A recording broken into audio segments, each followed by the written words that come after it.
예, 안녕하십니까. 저는 지금 현재 저도 사실 중앙대학교 출신입니다. 의과대학 8호학번이고요. 그래서 학번 다시 기억하고 있습니다. 8542125007. 그래서 여러분들 좋아하는 그 대나무 숲에도 그 학번으로 가입 신청을 했는데 아직 3년째 답이 없네요. 현재 의과대학에서 저는 기초의학 전공, 생리학이라는 학문을 전공하고 있습니다. 그래서 엄밀하게 하면 의사긴 의사인데요. 장롱면허를 가진 의사, 즉 환자는 보지 않는 의사라고 생각하시면 됩니다. 그래서 인체 생리학이라는 어떤 학문이냐, 우리 인간의 몸을 과학적으로, 우리 몸에서 일어나는 모든 일들을 과학적으로 설명해주는 학문입니다. 그래서 사실 생리학에서 중요한 분야 중에 하나가 성에 관련된 생식 생리학 쪽 분야가 여러분들 오늘 아마 얘기할 토픽의 중요한 주제가 될 것 같습니다. 그리고 사실 여러분들을 위해서 처음에 이 강의에 제안을 받았을 때 우리 또 딱 생각나는 우리 귀하신 선생님을 한번 모셨습니다. 사실 아무 때나 모실 수 있는 분이 아닌데 오늘 특별히 시간을 내주고서 오셨습니다. 그리고 특히 필드에서 환자를 보는 의사 선생님들은 하루에 움직이시기만 해도 엄청난 급여를 드려야 되는데, 다행히 우리 정선화 원장님께서 요즘 실업자 상태십니다. 이렇게 말씀드리면 이제 곧 개업을 준비하고 계시는 분이라서 마침 시간이 있어서 힘들게 모셨습니다. 산부인과 전문의이신 우리 정선화 원장님 소개드리겠습니다. 간단히 소개해 주시죠. 네, 안녕하세요.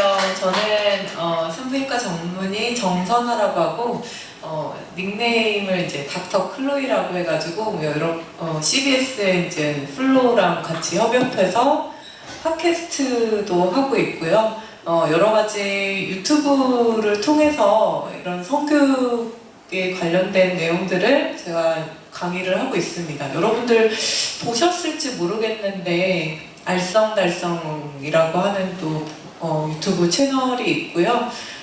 여러 가지 또 CBS 시리얼에서도 제가 상담을 한 게 있고, 그래서 엄청 유명한 사람은 아니지만 그래도 이제 젊은 축에 해당하는 의사로서 좀 더 우리의 성교육이 너무 여전히 고리타분하고, 그 다음에 제대로 나이가 먹어감에 따라서도 성교육도 더 필요하다라는 것도 필드에서 많이 느끼고, 산부인과 진료를 보면서도 왜 다들 배운 분들이 여전히 이런 본인의 성이라든가 아니면 신체에 대해서 아니면 산부인과적인 그런 지식에 대해서 무지한 분들이 많을까라는 생각도 많이 들더라고요. 그리고 여전히 우리가 성관계를 이제 성인이 되면 거의 다 하죠. 그런데도 불구하고 사실 서로의 몸에 대해서 너무 많은 오해들이 많아가지고 그 부분 때문에도 되게 괴로워하시는 젊은 남녀분들이 진짜 많아요. 그래서 그런 것들 이제 질문이 들어올 때마다 이런 걸 같이 좀 공유를 했으면 좋을 것 같은데 하는 생각이 들어서 여러 프로그램이라든가 그런 곳에서 이제 초청이 들어오면 제가 이제 열심히 나가려고 하고 있습니다.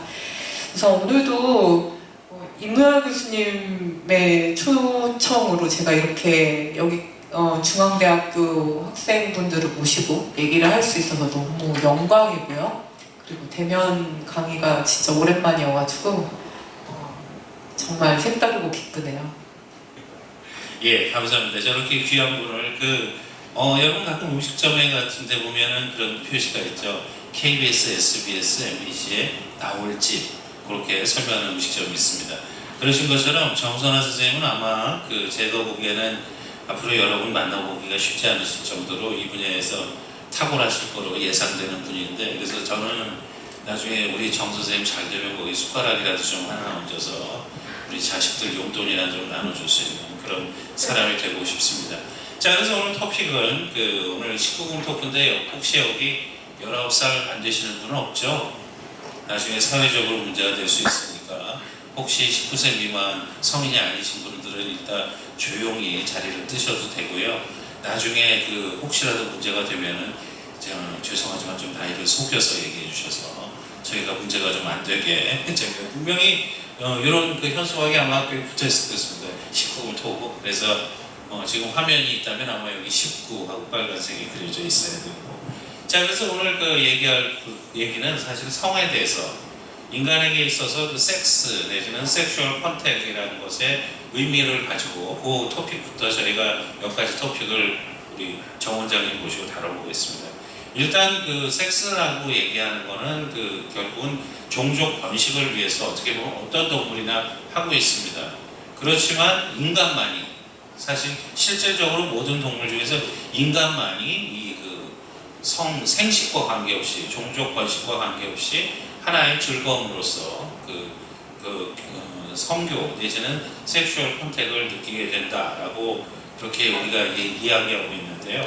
그래서 인간에게 있어서의 성교의 의미는 서로 간에 그래서 사실은 과거 제 세대만 해도, 제가 아까 말씀드린 것처럼 8학번이라고 말씀드렸는데 그 세대만 해도 사실은 그 성교라는 표현보다는 사실은 부부관계라는 표현을 더 많이 썼습니다. 그래서 부부가 돼서 나중에 그 컨택하는 거를 했는데, 이제는 사실은 사회에서 다 많이 이미 반드시 부부관계가 아니래도 어떻게 보면 인간의 또 권리, 인간의 어떻게 쾌락적인 면이 있지 않을까, 그런 얘기가 좀 있어서 지금은 그 의미가 조금씩 사회적인 성향에 따라서 달라지지 않을까 그런 생각을 하는데, 요즘 그래도 아무래도 직접 환자를 보거나 활동을 하시는 정 원장님은 어떻게 생각하세요? 저는 섹스를 하는 건 너무나도 자연스러운 거고요. 우리가 진짜 어떻게 보면 자유로울 수 있고 행복할 수 있는 권리라고 생각을 합니다. 단 이제 섹스를 할 때 있어서 얼마나 이제 서로 상호의 동의가 먼저 이루어지느냐가 되게 중요한 것 같아요. 우리가 키스를 할 때, 어디를 만질 때, 아니면 섹스를 할 때, 체위를 바꿀 때, 이 모든 게 다 동의고 상호의 존중이 있어야만 그 다음에 쾌락도 따라오는 거라고 생각하거든요.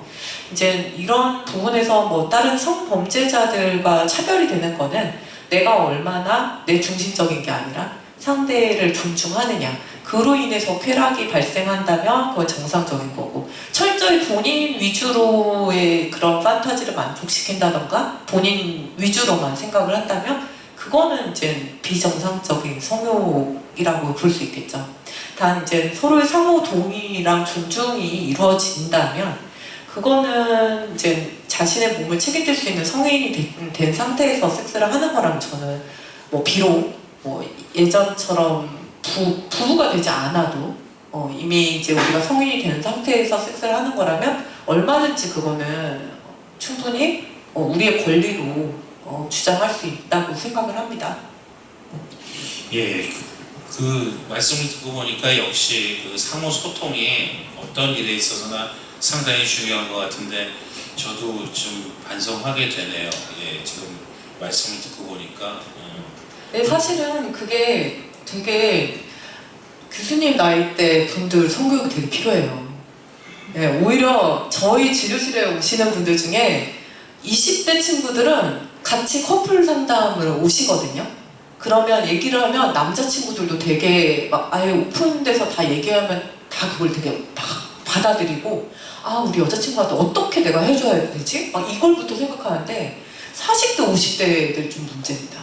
그래서 오히려 못 느낀다고, 애 낳을 만큼 다 낳은 우리 부모님들, 나 못 느끼니까 미치겠다고 이혼까지 생각하시면서 오시는 분들도 진짜 계시고요. 어떻게 보면 여기서도 진짜 오르가즘이라는 게 뭐지 하면서 더 궁금해하고 계속 이런 분들도 많겠지만, 나이 40, 50 될 때까지 오르가즘을 나 한 번도 못 느껴봤다고 하시면서 이제 아이들은 어느 정도 다 키우고, 그런데 이제 어느 정도 경제적으로 조금 여유가 생기고, 그런데 실질적으로는 나의 행복을 못 찾아서 너무 우울하다고 진료실에 오시는 분들도 계세요. 사실 어떻게 보면 되게 안 된 거죠. 그래서 더더욱 20대 때 우리가 이미 성인이 됐지만 성교육이 더더욱 필요한 이유가 바로 저는 여기 있는 것 같아요. 예, 그래서 지금 현재 자연스럽게 국내 성교육의 문제점. 저도 사실 여러분들 나이였던 때가 엊그제 같아요. 근데 어찌하다 보니까 이렇게 진짜 늙고 뚱뚱한 몸이 되고서 뚱보 교수가 돼버렸는데 물론 중학교 2학년 이후로 날씬한 적은 없습니다. 그런데 저도 사실은 국내 성교육의 가장 큰 문제점은 성인지 감수성이나 그 성에 대해서 정확하게 알지 못한다는 사실이고요. 제가 어렸을 때만 해도 사실은 성에 대해서 접촉할 수 있는 거는 사실은 그 불법 비디오나 그 다음에 저희는 그렇게 불렀어요. 그 포르노라고 요즘은 자존심 있게 불렀는데 네. 저희 때 그걸 노루표라고 그랬어요. 발음이 비슷하잖아요. 그래서 야 우리 그때만 해도 테이프로 된 비디오 테이프가 유행할 때라서 야 우리 노루표 비디오 보러 가자가 그런 문화였거든요. 그래서 그걸 보면 문제점이 뭐냐면은 나중에 제가 의학을 전공하고 그 다음에 조금 이따 샘플을 보여드리겠지만 너무 부끄러운 거예요. 정상보다 거기 나오시는 분들은 다 정상보다 화려한 사이즈나 그 다음에 화려한 테크닉을 가지고 슈퍼 노마를 가지고 있으니까 처음부터 기준이 여러분 제가 만약에 달리기를 한다고 그러면 지금 올림픽 선수들의 그 수준 거를 보고 그걸 따라하려고 했으니 얼마나 참 애처로웠을까. 그 다음에 그 과정에서 나도 성인지 감수성이 얼마나 부족했을까 생각을 하는데 적어도 오늘 그 여러분들 앞으로 그런 저 같은 그 무기력한 중년이 되지 않도록 그런 상황이 좀 됐으면 좋겠습니다. 그래서 아마 제 생각에 우리 정선화 선생님 상당히 뜨실 거예요. 그래서 과거에 한 20년 전에 구성의 박사님이라고 사실 그 의학 전공자는 아니셨는데 그때 당시 성교육에 대한 거를 밝은 곳으로 끌어내신 아주 큰 역할을 하시는데 그 이후로는 국내에 성교육을 담당하는 그러신 분이 없었습니다. 저는 아까 우리 민영 의사, 우리 클로에 선생님께서 그런 역할을 죄송합니다. 좀 민영 의사. 민영 의사 저희는 그냥 페이스북 친구들끼리는 그렇게 부릅니다. 민영 의사 정도. 본인은 미안해하는지 저도 오늘 처음 알았어요. 그냥 그 민영 의사라고 얘기해도 아무 소리 안 하시길래 좀 그렇게 생각하시나 보죠. 네. 예, 그래서 그 훌륭하신 그런 그 성교육 그 강사가 좀 많이 좀 그리고 사회적으로 얘기하시는 분들이 좀 많이 좀 나왔으면 좋겠어요. 아까 말씀하신 것처럼 SNS나 유튜브에도 여러분 좀 많이 올리셔서 우리 정 선생님 같은 분이 좀 많이 사회적으로 좀 알려주셨으면 좋겠습니다. 19세가 안 돼서 나가려는 줄 알았더니 앞으로 네, 좋습니다. 예. 좋은 태도입니다. 네. 적극적인 태도 너무 감사합니다. 예, 그러면 그 다음은 그 여러분들 사실은 다 그 한두 번은 그 보셨을 거라 생각하지만 정상적인 성기 구조, 남녀의 구조에 대해서 조금 말씀드리도록 하겠습니다. 그래서 사실은 그 샘플을 좀 가지고 왔는데 어제 사실은 회복학 교실에 가가지고 좀 제대로 된 샘플을 가져오려고 했더니 그건 한 2~3천만 원 한다고 하더라고요. 요즘은 거의 프레시 카데가 신선한 그 사망한 시체로부터 조직을 잘라내서 그거를 고정하기 때문에 진짜 실물 같은 모형인데 오늘 그걸 가져오려고 했더니 그거 한 2~3천만 원 한다고 그러더라고요. 죄송해요. 그거 제가 망가뜨리면 아마 요즘은 의대생들이 옛날 같지 않아가지고 걔들한테 맞을 것 같아서 좀 그 겸손한 샘플을 가져왔습니다. 자, 이게 남성 그 성기관입니다. 여기 보시면 아시겠지만 여기 보통 우리가 음경이라고 그러는 게 지금 이쪽에 여러분들 보이고요. 여기 음경입니다. 음경이고 그 다음에 이게 그 불안이라고 그러죠. 보통 그 음낭이라고 그러고 고환이라고 그러고 우리말로는 불알이라고 그러는데 이걸 왜 그래서 여러분들 불알 친구라는 말을 쓰죠. 저희 막내 동생이 70년생인데 걔가 그 초등학교 그때 국민학교 들어가기 전 7살까지 동네에서 빨고 다니는 게 흉이 아니었어요. 전 서울 시내에 살았거든요. 그럴 정도로 어렸을 때 다 보고 지냈던 친구를 그래서 불알 친구라고 그래요. 재밌는 에피소드가 있는데 여기를 차이면 이거 호신술에서 할 때 순간적으로 숨을 못 쉬고 아주 심하게 차이면 이렇게 터지면서 여기 보이는 것처럼 허연 내용물이 밖으로 노출되게 됩니다. 그래서 심한 경우에는 이걸 잘라내는 수술을 해야 돼요. 제가 한번 경험이 있는데 어떤 남성이 아마 나쁜 짓을 하다가 체였나 봐요. 그래가지고 응급수술을 받으러 한쪽을 잘라내는 수술을 했는데 더 웃긴 거는 갑자기 수술실로 한 의사 선생님이 들어오시면서 저 자식 내 불알 친구, 자기 친구였더라고요. 불알 친구였는데 이제 불알이 떨어져 나갔으니 그냥 친구네 그런 에피소드가 그 정도로 슬픈 그런 개그 코드가 있는데, 그래서 하나 정도 잘라내도 큰 지장은 없긴 한데 사실은 여기가 상당히 그좀 음낭이 좀 위험한 곳입니다. 그래서 여기서 정자를 만들어서 이 음낭 고환이라는 정자를 만들어서 그 다음에 결국은 정액으로라는 거로 해서 이렇게 나중에 요 음경을 통해서 나오게 되는데, 남성은 사실 간단해요. 보면 요 고환이라고 얘기하는 불알하고 요 음경 두 가지로 간단. 오늘 선생님 좀 특별한 거. 예, 제가 이거 이따가 우리가 피임에 관련해서 또 이제 보여주려고 그 모형을 샀는데요. 이게 8만 원이에요. 이거 의료기기 근데 이거 거지 절대 성인용품점에서 사실 거 근데 이게 아닙니다. 진짜 성인용품이 아닙니다. 근데 네. 제가 이거를 SNS에 올렸더니 제가 지금 싱글이거든요. 그래서 막 저를 이상하게 보더라고요. 아니 뭐 이렇게 외로웠냐? 아닙니다. 이게 절대 그런 거 아니고요. 그게 아니라 좀 그리고 되게 막 많은 제 패친 남성분들이 뭐 자꾸 평을 하셔가지고 내려버렸어요. 짜증나가지고 너무 크다는 둥 아니면 너무 뭐 어쩌다는 자기 거랑 비교를 하는 거예요. 그래서 우선 했는데 이제 남성의 외부 생식기죠. 제 남성은 거의 노출되어 있다고 보시면 돼요. 흔들리는 건 신경 쓰시지 마시고요. 나중에 콘돔 끼는 법도 다시 한 번 더 우리가 뭐 물론 경험이 있으실 거예요. 하지만 같이 한 번 더 그래도 해보도록 할게요. 그래서 지금 보여드리는 이 성기는 이게 그러니까 발기 전이고요. 그 다음에 지금 선생님 보여주신 그 저 성기가 발기하면 저런 모양을 나타내게 됩니다. 그래서 보면은 되게 정상 사이즈를 잘 모르고 아까 말씀드린 그 노루표 비디오 사이즈를 보게 되니까 남성들의 상당히 많은 분들이 특히 동양 남성들 내 거 너무 작아서 문제가 된다 그런 생각을 가지시는데, 정상 사이즈는 사실은 발기 전에는 4cm 이상이고요. 그 다음에 보통 발기 전에 4cm 이상이 되지 않으면 외소증이고, 그 다음에 정상 길이는 사춘기 이후에 10cm가 조금 안 됩니다. 8.8cm 정도가 평균적이라고 합니다. 나중에 혹시 기회 되면은 한번 재보세요. 지금 요 정도밖에 사실 안 돼요. 발기 전에는. 물론 발기 후에는 저 정도 됩니다. 그런데 중요한 거는 이 남성 음경의 길이 마찬가지지만 다른 것과 마찬가지로 연령대별로 조금 차이가 납니다. 맞아요. 네. 그래서 이제 저희 진료실에 오시는 분들 중에 뭐 약간 부부면 여자들이 아무래도 평균적으로 조금 더 성욕이라든가 이런 것들이 좀 떨어지기 때문에 중년 부부들 중에서 여성분들이 많이 내가 너무 성감이 없는 것 같아요 하면서 약간 죄책감 느끼면서 오시기도 하고, 또 바람직하지 못한 커플이기는 한데 이제 남성분들이 여성분들을 너무 이제 좀 탓하는,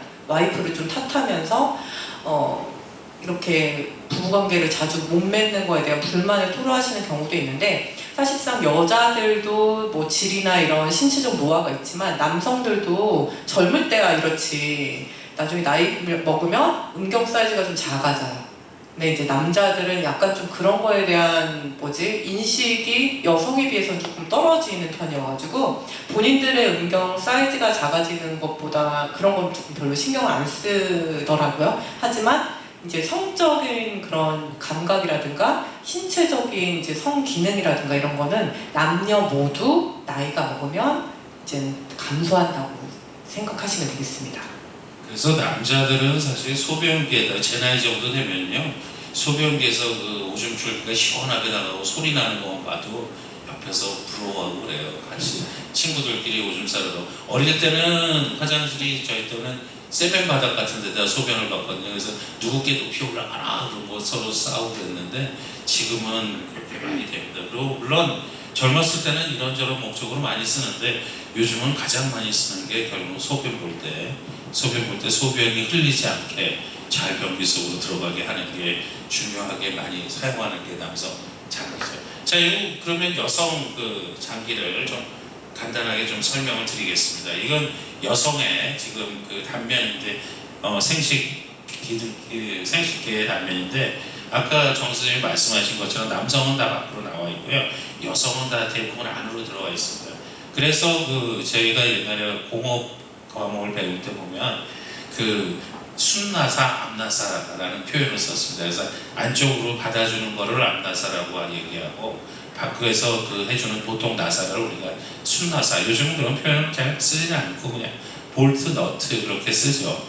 그런데 여성 보시면은 여기는 지금 이 그림에서는 요쪽 부분 잘 보이진 않겠지만 여기 벌바라고 얘기하는 질이 있고 그다음에 안에 여기 이 부분이 그 자궁입니다. 그 방광. 방광입니다. 죄송합니다. 소변이라고 방광이 여기가 방광 뒤가 자궁이고요. 늙으니까 잘 안 보여요. 그리고 이 뒤가 변이 내려오는 그 직장, 대장에 해당하는 직장입니다. 그래서 이 자궁이 임신 중에는 이게 상당히 커져서 사실 소변도 방광도 누르고 뒤에 이 직장도 누르거든요. 그래서 사실은 임신 전에 처녀 때 좀 약간 변비가 있으신 분들은 임신하기 전에 좀 치료하고 하시는 게 좋아요. 그래서 반드시 임신 말기에 대체적으로 치질이 악화됩니다. 여기를 워낙 많이 눌러서. 그래서 그 임신 때 고생하시는 분들이 상당히 많은데 그리고 보면은 뭐 사실은 이 자궁이라는 장기는 우리 정선생님도 아시겠지만 상당히 예민한 장기입니다. 여기 그 터치가 있으면은 엄청나게 그 심한 통증을 해서 출산 같은 때 자궁이 열리거나 자궁에 터치가 됐을 때는 상당한 통증을 느껴서 그래서 사실은 음경이 결국은 뭐 자궁까지 갔다 그런 경우는 거의 없습니다. 그럼 너무 심한 통증을 느끼기 때문에 되게 성관계에서 대개는 요 질 쪽으로 연결되는 질벽을 터치하면서 그러니까 정선생님 자궁까지 음경이 들어가는 경우가 있나요? 이제 말씀하신 거는 자궁의 안쪽으로 이 안에 주머니 있잖아요. 이렇게 생겼고 우리 성인 여성의 자궁은 이렇게 주먹만 해요. 본인의 주먹 정도 사이즈다 생각하시면 되는데 간혹 이제 어떤 질문을 많이 하시는 것 중에 이 자궁의 안쪽으로 성기가 남성의 페니스가 들어갈 수 있느냐 그거를 되게 걱정하시는 분들도 있는데 그렇지는 않아요. 자궁은 꽉 이렇게 평상시에 닫혀 있는 상황이기 때문에 남성의 페니스가 그걸 뚫고 들어가거나 이거는 말이 안 되고요. 단 이제 자궁에 보면 주머니 모양으로 있을 때 자궁 입구를 나타내는 요 입구를 나타내는 거를 자궁 경부라고 하고 우리가 건강검진할 때 자궁 경부 암 검사 뭐 이런 것들 있잖아요. 거기를 닿을 수는 있어요. 왜냐하면 남성의 페니스가 발기하면 이제는 질이 8에서 10cm 정도인데 그 정도는 닿을 수 있고 그럴 때 이제는 뭔가 더 성적인 쾌감 같은 거를 더 느낄 수는 있죠. 양쪽 다 남녀 모두. 근데 이제 간혹 그게 이제 뭐 상처가 되느냐 아니면 뭐 문제가 되느냐 그런 거는 아니에요. 일반적으로 큰 문제는 되진 않는데 제 환자 예전에 응급실로 오는 환자 경우에는 남성이 성기에다 뭘 삽입을 해가지고 하다가 이제 이 자궁 경부 이쪽이 여성이 다 찢어진 거예요. 그래가지고 과다출혈로 수술을 했던 경우는 있습니다. 그러니까 막 뭔가 남성이 성기에 뭐를 낀다거나 아니면 삽입을 했다거나 이러면서 이제는 질 쪽이 다 찢어졌던 거죠. 그러니까 굳이 그렇게 하시는 분들은 그럴 필요가 없는 곳인데 그리고 안쪽 질이나 이런 것도 되게 약한 부분이고 충분히 그냥 남성의 성기만으로도 우리가 쾌감을 느낄 수 있는 부분인데 괜히 그렇게 하신 거죠. 근데 이제 여기 자궁 경부에 닿는 느낌은 남녀 모두가 느낄 수 있고 가능한 거고 이상한 게 아닙니다. 그래서 뭐 오히려 좀 더 섹시하게 생각할 수도 있다고 봐요. 저는 그런 부분은 이상한 거는 아니라고 생각합니다. 그래서 이런 남자는 방광이랑 직장만 있다면 여자는 이 사이에 하나가 더 있기 때문에 이제 얘네를 받쳐주는 근육들이 좀 더 중요한 역할을 하고 이 근육들을 우리가 조여주는 항문을 조여보세요 할 때 하는 그 케겔 운동이 바로 이 골반저 근육을 움직여주는 운동이고 이게 성감에도 되게 좋고 이런 자궁 이라든가 방광, 장을 받쳐주는데도 되게 좋은 역할을 할 수 있기 때문에 케겔 운동은 되게 열심히 해주는 게 좋아요. 지금도 여러분 나이에서도 남녀 모두에게 매우 중요합니다. 예, 감사합니다. 자궁 경부까지는 다 할 수 있는데 절대 자궁은 뚫고 들어갈 수 없다는 거. 그래서 가끔 그런 얘기를 해요. 성경에도 그런 얘기가 있습니다. 자궁 문을 열게 하셔서 자궁 경부가 열리면 만사 때 이제 자궁 문이 열리거든요. 또 산부인과에서 출산할 때 자궁 문이 얼마큼 열려요. 그때도 상당히 고통스럽습니다. 그래서 옛날에 저희 친구는 그런 얘기를 했어요. 사실 남자들은 목욕탕 가면 이제 사이즈를 보면 다 대충 아니까. 그래서 챔피언인 녀석이 나는 자궁 벽을 뚫을 정도야 파워를 가지고 있어. 그럼 얘기를 하는데 예, 그렇죠. 네. 그건 다 뻥입니다. 예. 네. 지금의 사이즈지만 참 남자들의 정말 철없는 거짓말이죠. 자, 그런 거에 대해서 말씀드렸고, 그 다음에 여러분들 정상적인 성기 구조, 이따가 수업 끝나고 한번 좀 이렇게 궁금하신 분들은 좀 와서 보시고 좀 물어보셔도 됩니다. 좀 시간이 약간 있을 것 같긴 해요. 그 다음에 발기와 사정에 대해서 좀 설명을 드리겠습니다. 일단 발기와 사정은 남성과 여성에게 다 조금씩 해당되는데, 사실은 이 발기나 사정이라는 것이 의학적으로 제대로 연구된 것도 남성의 경우도 30년이 채 되지 않습니다. 의학 연구라는 것은 일반적인 특징이 죽고 사는 문제, 그리고 병적인 문제를 주로 다루기 때문에 사실 섹스 안 한다고 죽거나 그런 사람들은 그렇게 많지 않아서 연구가 그렇게 활발하게 되지는 않았는데, 비뇨기과의 남성학이라는 영역에서 이제 발기와 사정에 대해서 말씀드린 겁니다. 아까 먼저 남성 발기 말씀드리면 발기 전에 있다가 저렇게 씩씩하게 되는 이유는 저 안에 혈액이 가득 찼기 때문입니다. 혈액으로 인해서 저렇게 되고, 지금 선생님이 사오신 의약용품은 좀 소프트하지만 상당히 딱딱해져서 그 다음에 심하면 충격을 받으면 뼈가 부러지듯이 부러지는 경우가 있습니다. 발기 상태에서 충격을 받으면 그거를 우리가 페나일 프랙처를 골절이라고 그러고요. 페나일은 아까 말씀드린 페니스의 형용사이기 때문에 쉽게 말하면 우리말로 말씀드린 음경골절이 돼서 가끔 실려오는 경우가 있습니다. 네, 뼈가 부러지는 거는 아니고요. 혹시 이제 제가 유튜브 촬영을 했던 거에 또 막 남자애들끼리 싸우더라고요, 댓글로. 골절이라고 제가 이렇게 얘기를 했더니 저 산부인과 의사 선생님 무식하다고, 우리 페니스에는 뼈가 없는데 무슨 골절이라고 하느냐, 그냥 그렇게 얘기를 합니다. 진짜 이렇게 발기됐을 때는 남성분들은 아시겠지만 딱딱하게 이렇게 딱 쓰잖아요. 그게 이제 정말 뚝 부러지거든요. 그래서 의학적 용어로는 음경골절이 맞고요. 실제로 이제 골절되면 수술까지 해야 되는 상황이 될 수 있는 거죠.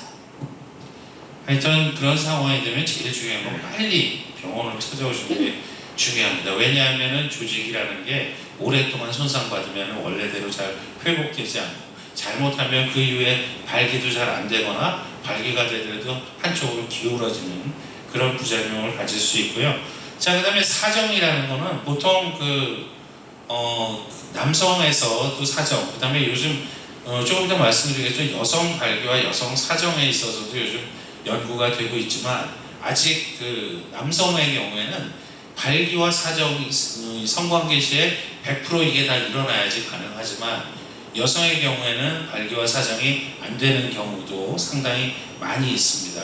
그래서 특히 남성의 사정할 때는 티스푼으로 보통 한 2개 정도, 2스푼에서 3스푼 정도, 그리고 그 안에 정상적인 정자의 숫자는 3억 개 정도의 정자가 들어있는, 그리고 여러분들 가끔 그런 생각을 해요. 정관수술이라는 게 있습니다. 정자가 지나가는 길을 잘라버리는 수술이거든요. 그러고 하고 나면 그 다음에 사정을 못하는 것이 아니냐, 그건 절대 아닙니다.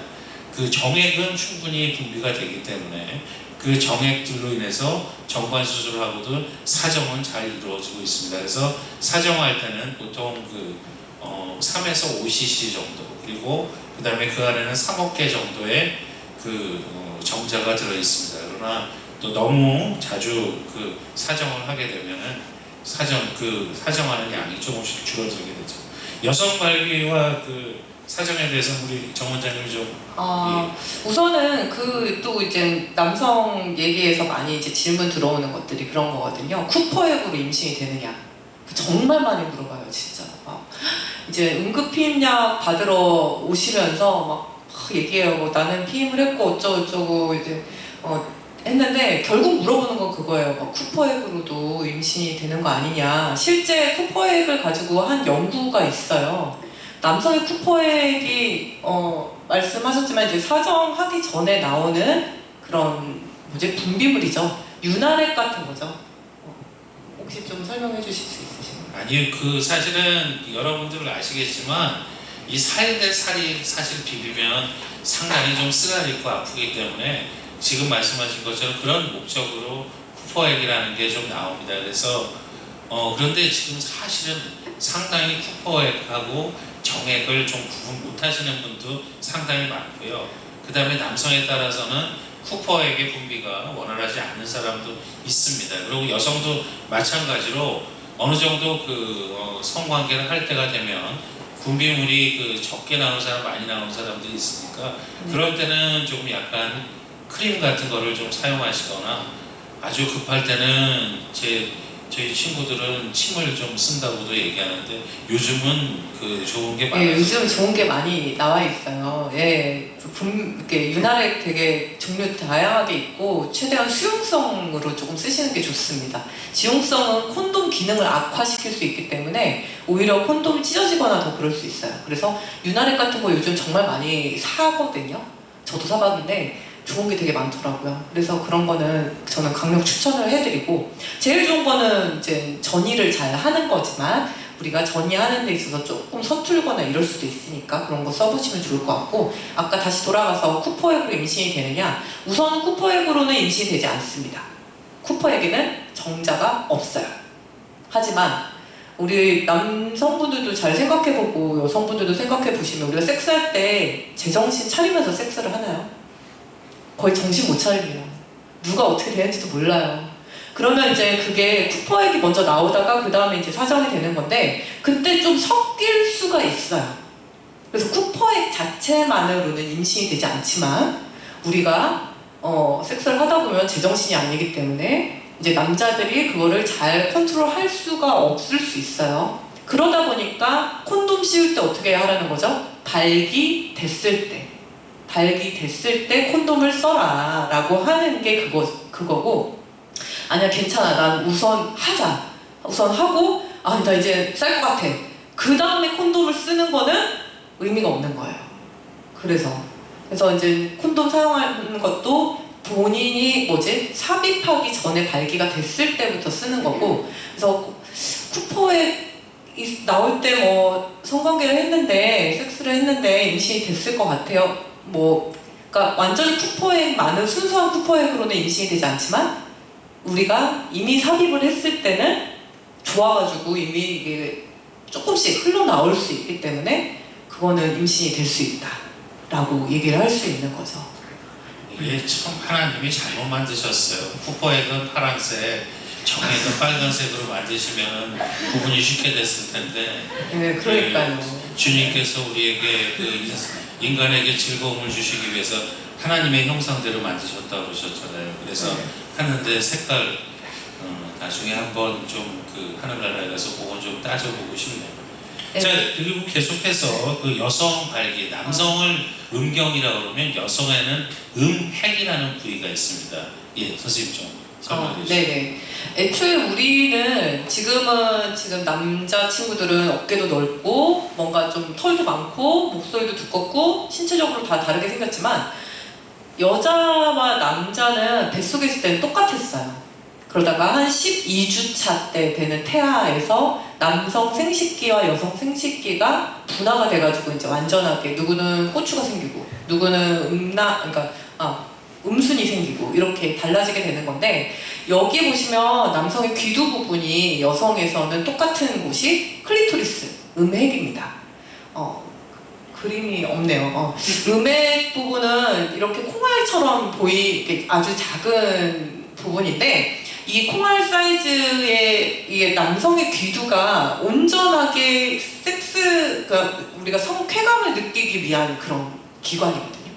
다른 거는 하는 게 없습니다. 그래서 그런데 비해서 여성의 음액도 똑같아요. 그래서 이 귀두의 감사합니다.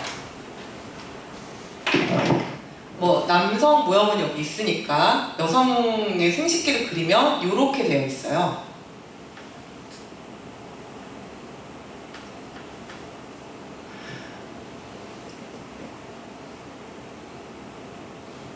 네. 외부 생식기 모형을 그리면 이렇게 보이는데 이쪽에 이제 우리가 지방 조직도 있고 좀 통통한 이 외음부를 대음순이라고 하고요. 순이 우리 입술 순이잖아요. 그래서 입술처럼 생겼다 해서 그렇게 이제 용어가 붙여진 거고 여기는 크다 해서 이제 대음순. 여기가 남성에서는 고환이랑 상동기관이에요. 고환, 음란, 불알. 그래서 불알하니까 되게 좋아하시는.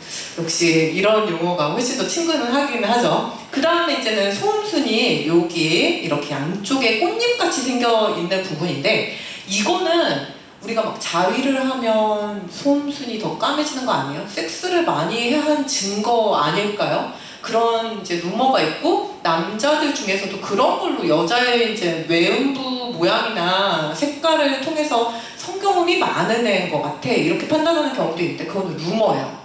실질적으로 제가 진료실에서 아예 진짜 경험이 없는 친구들 그런 친구들을 이제 초음파를 볼 때도 어쨌든 이제 외음부를 확인을 하게 되는데 그 친구들도 그냥 시커멓거나 막 늘어져 있는 경우도 있어요. 즉 우리 뭐 코가 크면 페니스가 크다 이런 것처럼 이제 사람의 생긴 것과 아니면 뭐 그런 성경험의 뭐 횟수라든가 이런 거는 크게 소음순이라든가 이런 외부 생식기의 모양에 전혀 영향을 미치진 않습니다.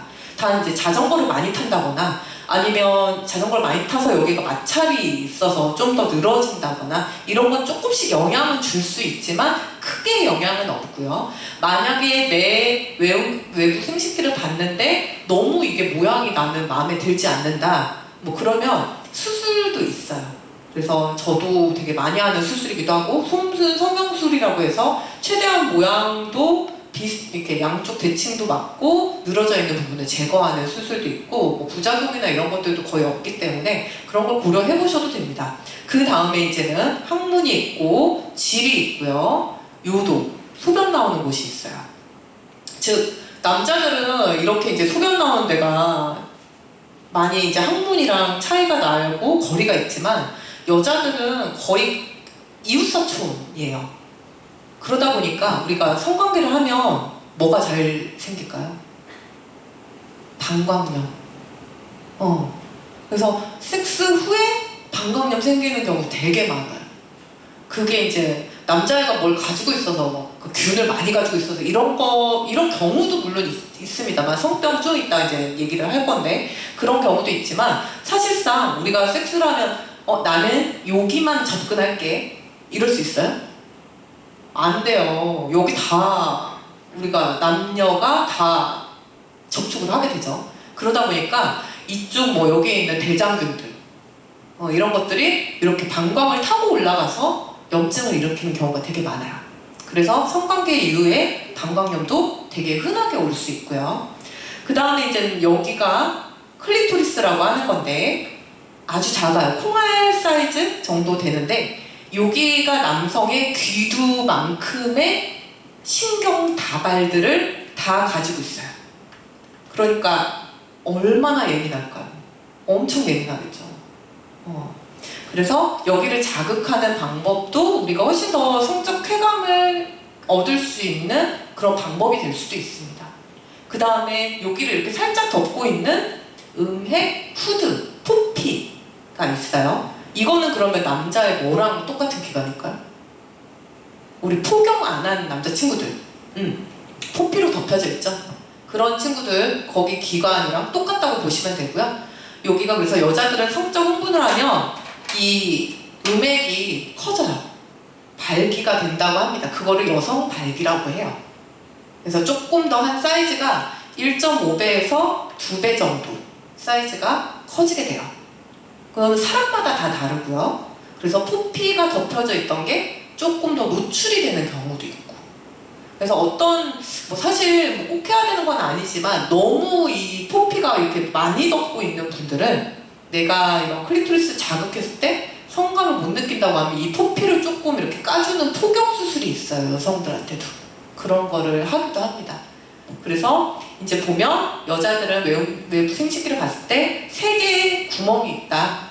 그래서 소변 나오는 곳, 그 다음에 우리가 섹스를 하거나 아기를 출산하는 질, 그 다음에 항문 이쪽 이렇게 다 남성의 기관과도 원래는 똑같았다가 분할을 이렇게 다르게 한 거라고 생각하시면 됩니다. 그래서 음액 부위가 사실은 가장 남성의 그 귀두부가 제일 예민한 것처럼 예민한 부위인데 그게 포피로 둘러싸여 있으면 곤란하기 때문에 여성 포경 수술을 최근에는 적극적으로 많이 합니다. 왜냐하면은 자신은 그 느낌을 못 느끼고 실제로 발기를 해서 그 밖으로 나오는 사람들이 있는 반면에, 그리고 남성의 경우에는 포경 수술 제가 어렸을 때 무조건 다 수술해 줬습니다. 왜냐하면 그 포피 그 안쪽을 자주 씻지 않으면 거기에 이물질들이 많이 생기고 그게 기름 같은 그런 것들이 많이 끼죠. 지저분하게 자주 씻지 않으면 끼고 그게 자궁 경부암을 유발했거든요. 근데 지금은 잘 씻고 그 다음에 환경이 훨씬 좋아졌기 때문에 포경 수술 굳이 하지 않습니다. 어떤 경우에냐면 너무 심하게 덮여 있어서 지금 정말 소변 줄기가 진짜 찔끔찔끔 나오는 정도로 덮여 있는 경우가 아니면은 웬만해서는 요즘은 남성 포경 수술은 하지는 않습니다. 근데 아무래도 물론 그걸 시원하게 포경 수술을 해놓으면 덜 씻어도 물론 그런 게 끼지 않는 그런 장점이 있긴 한데 잘 씻으면 전혀 상관없는 그런 부분이고, 여성도 발기를 하는 음액이라는 부위가 예민하기 때문에 그 부위를 잘 자극해 준다 그러면 훨씬 그 성감이, 사실은 아까 우리 정 선생님이 계속 강조하신 파트너 간의 서로의 즐거움을 나누기 위해서, 물론 그 결혼한 이후에서는 뭐 또 출산을 위한 그 자녀를 만들기 위한 또 섹스도 있겠지만 그런 경험을 하기 위해서는 음액의 발기, 그 다음에 사정. 근데 여성이 사정한다는 거에 대해서는 아직도 의학적으로 그렇게 정설을 하지 않는데, 선생님 경험담을 좀 얘기를 해주시죠. 글쎄요, 경험담은 제가 잘 모르겠고요. 우선 아니 진료 경험담. 진료 경험담, 제 경험을 떠올렸는데요. 그래서 우선은 실제로 여성 사정은 그렇게 많지는 않아요. 그리고 여전히 논란이 좀 많고요. 이쪽에 있는 요도 주위에 또 보시면 여성에서는 또 분비물을 많이 생성하는 게 중요하기 때문에 질 주변에 우리가 성적 흥분을 했을 때 윤활액을 분비하는 바르톨린샘이라는 분비선이 있어요. 그래서 우리가 뭔가 이제는 좀 더 성적인 쾌감이 좀 있을 때 팬티가 젖는다 라고 할 때 그때 분비물을 만들어내는 게 바르톨린샘에서 이렇게 좀 찐득찐득한 점액 같은 거를 만들어내서 우리가 섹스를 할 때 아프지 않게 그렇게 해주는 거고요. 그 다음에 요도 주변에 또 요도 주위 샘이라는 게 있습니다. 그래서 이쪽에서도 분비가 되는 게 여성 사정이 아니냐라고 얘기를 하는 것도 있고, 아니면 소변이 아니냐, 뭐 이렇게 여러 가지 좀 말이 많아가지고 그거는 별로 신경 쓰시지 않으셔도 될 것 같고요. 실제로 이제 남성은 섹스를 하면 오르가즘이 도달하는 게 되게 빠르고 쉬운 편이에요. 사정을 한다라는 것 자체가 오르가즘을 느낀다는 거거든요. 그런데 반해서 여성들은 오르가즘을 느끼는 게 남성보다 한 5분에서 13분 정도 더 지연이 되기 때문에, 그럼 어떻게 해야 될까요? 우리 여성의 오르가즘을 당길 수는 없어요. 그러면 남성분들이 되게 노력을 많이 하셔야 돼요. 그래서 이제 되게 불만이 많은 것들 중에 하나가 너만 느끼냐? 나도 좀 좋자. 하는 그런 얘기를 하는 경우도 많은데, 결국에는 남자들이 좀 더 전의를 잘 해야겠죠. 물론 쉽지는 않으니까 그런 것들이 이제 조금 서로 많이 노력을 해야 되는 건데, 여성 같은 경우는 이제 클리토리스가 있고, 우리가 또 얘기하는 게 G스팟이라는 거예요. G스팟 아마 들어보신 분들도 많이 계실 거예요. G스팟은 이 질 안쪽으로 들어갔을 때, 질 안쪽으로 이제 질 입구로 해가지고 들어갔을 때 한 3분의 2 정도 되는 시점에서 질이 이제 동그란 구멍 모양이니까 12시, 6시 여기가 항문, 여기가 요도 있는 부분이면 한 11시쯤에 이렇게 손을 내진을 했을 때 뭐가 만져지는 분들이 있어요. 약간 돌기같이 살짝 있는 분들이 있거든요. 근데 이거를 G스팟이라고 하는데 3분의 2쪽의 위쪽. 근데 안타깝게도 이 G스팟이 모두가 있는 게 아니에요. 전체 여성의 40%만 있다고 합니다. 그래서 이 G스팟 자체를 꼭 내가 핸들링 해가지고 오르가즘을 느껴야 되겠다라는 생각보다는 그냥 사실은 제 생각은 섹스를 할 때 서로가 여자들은 또 약간 분위기라든가 상대가 나를 존중해준다라든가 소중하게 여겨준다라든가 더 사랑해줄 때 쾌감을 느끼는 것도 더 많거든요.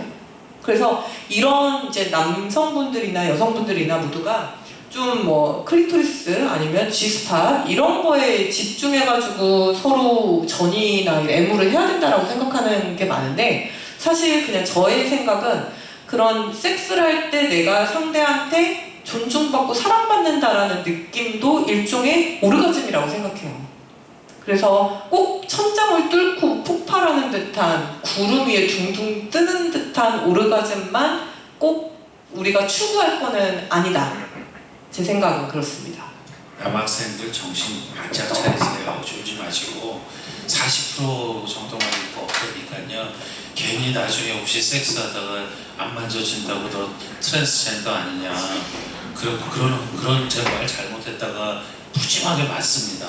나중에 응급실에 실려오시면 그런 분들 없지는 않아요. 그러니까 남학생들 정신 바짝 차리고 남성분들 선생님 말씀하시는 것처럼 한 3분의 1 내지 40% 정도만 있기 때문에 사실 그리고 여성의 발기와 사정은 남성과 다른 게 발기를 해도 사정을 해도 그 다음에 하고 안 하고에 따라서 섹스가 가능하냐 불가능하냐의 여부를 결정하지 않습니다.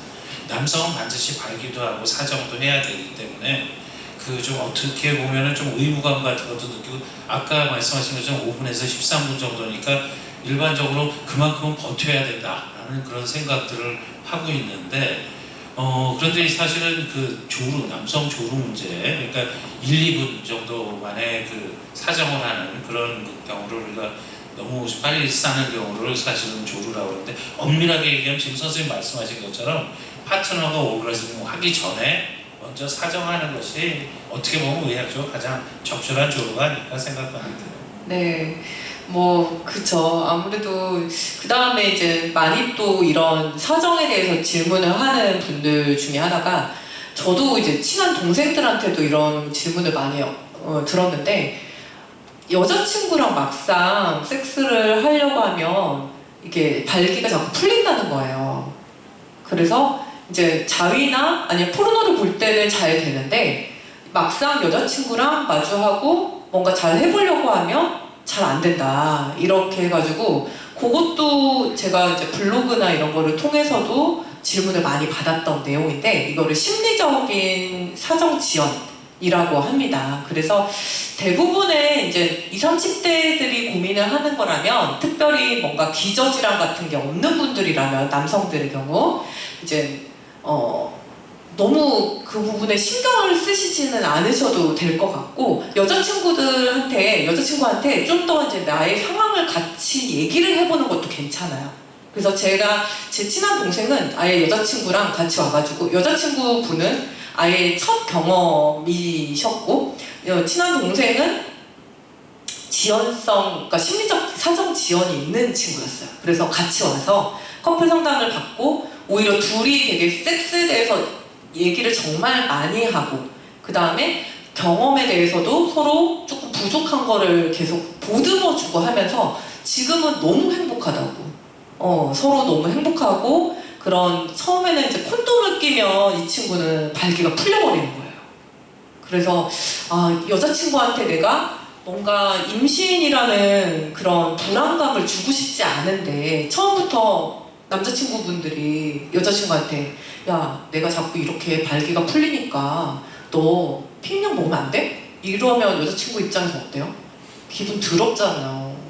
그러니까 남자친구가 그거를 얘기를 할 수가 없기 때문에 이제 제가 이제 그런 얘기들을 좀 더 같이 전달을 해줬고, 그 다음에 처음에 이런 식으로 발기가 풀린다라는 것들을 여자친구가 충분히 이해하고 그거를 잘 다독거려 주고 하니까 여자친구한테도 첫 경험이 되게 소중한 경험이 되고 트라우마가 되지 않는 그런 경험을 또 했고, 남자친구도 내가 이런 부족한 부분이 조금 있는데 이거는 어딘가지나 심리적인 거기 때문에 나의 자존심이나 이런 거를 지키면서 여자친구랑 행복한 성관계로 이어질 수 있는 그런 사례도 있었어요. 그래서 만약에 이제 그런 뭔가 심리적으로 발기가 풀리거나 이랬을 경우에는 저 항상 얘기하는 거지만 소통이 진짜 중요해요. 그래서 뭐 제 나이 때만 해도 저도 뭐 이미 이제는 조금 나이가 들어버린 상황이라서 좀 이런 섹스에 대해서 얘기하는 거에 대해서 좀 더 터부시하고 이런 게 있었지만 여러분들은 그러실 필요는 저는 전혀 없다고 봅니다. 그래서 남자친구나 여자친구나 내가 뭔가 조금 부족한 부분이 있다거나 불만족스러운 부분이 있을 때는 내가 직접 얘기하기 어려울 때는 전문가를 통해서 이렇게 얘기를 하는 것도 좋고, 또는 서로 그냥 허심탄회하게 계속 같이 얘기를 하면서 풀어나가는 게 제일 중요한 방법이에요. 네, 그런 것도 좀 흔한 질문이어서 얘기를 해봤습니다. 페이스북에 아까 우리 선생님 찾으면요, 페이스북 활동을 열심히 하시거든요. 여러분들 아마 상담을 잘 받아주실 겁니다. 네, 네네. 그리고 이제 페이북은 좀 친구 관계로 되어 있어가지고 그냥 이제 제 이름을 정선화라고 이름을 네이버에 치시면 거기 제 블로그도 나오니까 혹시나 이후에도 혹시 그런 고민들 같은 게 있을 때는 블로그 댓글, 비밀 댓글 달 수 있잖아요. 그런 걸로 달아주시면 제가 바로바로 답글 달아드릴 수 있을 것 같아요.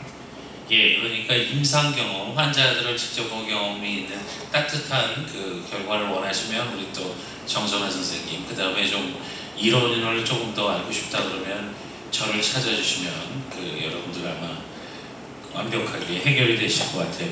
그래서 이런 아까 조루 얘기가 잠깐 나왔는데, 조루는 또 자위하고도, 남성의 경우에는 자위행위를 자주 하면 그쪽에 있는 신경들이 상당히 예민해집니다. 거기 그래서 주로 교감신경이 많이 분포하고 있거든요. 그래서 이 조루가 너무 심하다 싶으면은 사실은 그 음경의 뒤쪽으로 접근해서 그 교감신경 가지를 잘라주는 수술을 하기도 합니다. 그래서 사실은 제 친한 친구 하나도 부탁을 해서 제가 한번 저도 사실은 수술을 하는 팀하고 같이 공동연구를 많이 한 적이 있거든요. 그래서 가서 한번 수술을 하고 해줬더니 부부관계가 더 좋아져서 그 아내한테 사무 부인한테 칭찬까지 듣고 어깨도 한번 두들겨 주시더라고요. 아유, 우리 신랑 친구 아주 잘 활용해 먹었다고. 그런 것처럼 그만큼 제 생각에는 지금 얘기하신 것처럼 저는 섹스가 진짜 중요한 테마라고 생각해요. 여러분들 이게 특히나 저희 이제 저한테 상담을 요청하시는 분들 중에 여자친구들이 그 부분에 대해서 되게 터부시하는 친구들이 많아요. 물론 이제는 너무 막 인생의 전체가 섹스가 돼버리면 안 되겠죠. 근데 이제 그런 부분은 어디까지나 우리도 엄마 아빠가 서로 사랑해서 태어난 거잖아요. 그런 것처럼 어떻게 보면 인간은 되게 성적인 존재고, 제가 진료나 이런 커플 상담을 좀 해보면서 느꼈던 거는 근본적으로 문제가 있는 그 관계, 서로 되게 안 좋아서 관계가 틀어져 버린 경우에 근본을 이렇게 캐 나가다 보면 성적인 문제가 원인이 되는 경우가 진짜 많아요. 그래서 이거를 잘 해결했을 때 이혼이라든가 아니면 헤어진다거나 이런 관계를 회복할 수 있는 것도 되게 많고, 가장 이제는 만약에 그 둘 사이의 성적인 문제가 아니라면, 만족하고 있는데도 내가 뭔가 불편하고 이렇다라면 그 사람의 이전의 성 경험이라든가 이런 트라우마가 있는지를 잘 보는 것도 되게 중요한 부분이거든요. 그래서 이게 별거 아니다가 아니고, 사실상 우리가 진짜로 어떻게 보면 그동안을 살아오면서 섹스에 대해서 얘기하는 거를 되게 부끄럽고 천박하고 더러운 걸로 좀 인식을 많이 했잖아요. 그게 아니다. 어떻게 보면 우리 인생에 진짜 많은 부분들, 그런 것들이 사실은 섹스, 성에 연관이 있고 이게 어떻게 보면 조금 근본적인 원인이 되는 경우가 많다라는 거를 좀 더 이번 시간에 여러분들이 알고 가셨으면 좋겠어요. 그래서 세대가 바뀐 걸 느끼는 게요. 저희 땐 그런 말을 많이 했어요. 앉아서 하는 것 중에 제일 재미있는 게 마작이고, 서서 하는 것 중에 제일 재미있는 게 골프고, 그 다음에 누워서 하는 것 중에 제일 재미있는 게 섹스다. 요즘은 누워서만 하진 않죠. 아니, 딱 그 네, 얘기를 하시더라고요. 네. 어떤 학생이 딱 선생님, 섹스는 앉아서도 할 수 있고, 그러니까. 누워서도 할 수 있고, 서서도 할 수 있습니다. 그래서 역시 세대가 바뀌었구나. 그러니까 그런 트렌드 역시 정선생님 존경합니다. 아닙니다.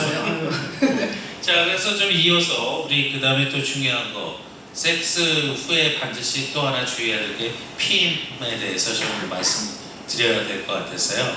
피임에 대해서 우리 정 선생님한테 좀 설명을 좀 듣도록 하죠. 네, 우선은 남성 피임 먼저 얘기를 할게요. 남성 피임은 뭐 살정제 같은 것도 있고요. 뭐 여러 가지 있긴 한데 살정제 우리나라에서 좀 구하기도 쉽지 않고 그건 별로 크게 효과가 없기도 해요. 제일 좋은 건 베리어, 즉 막 콘돔이에요.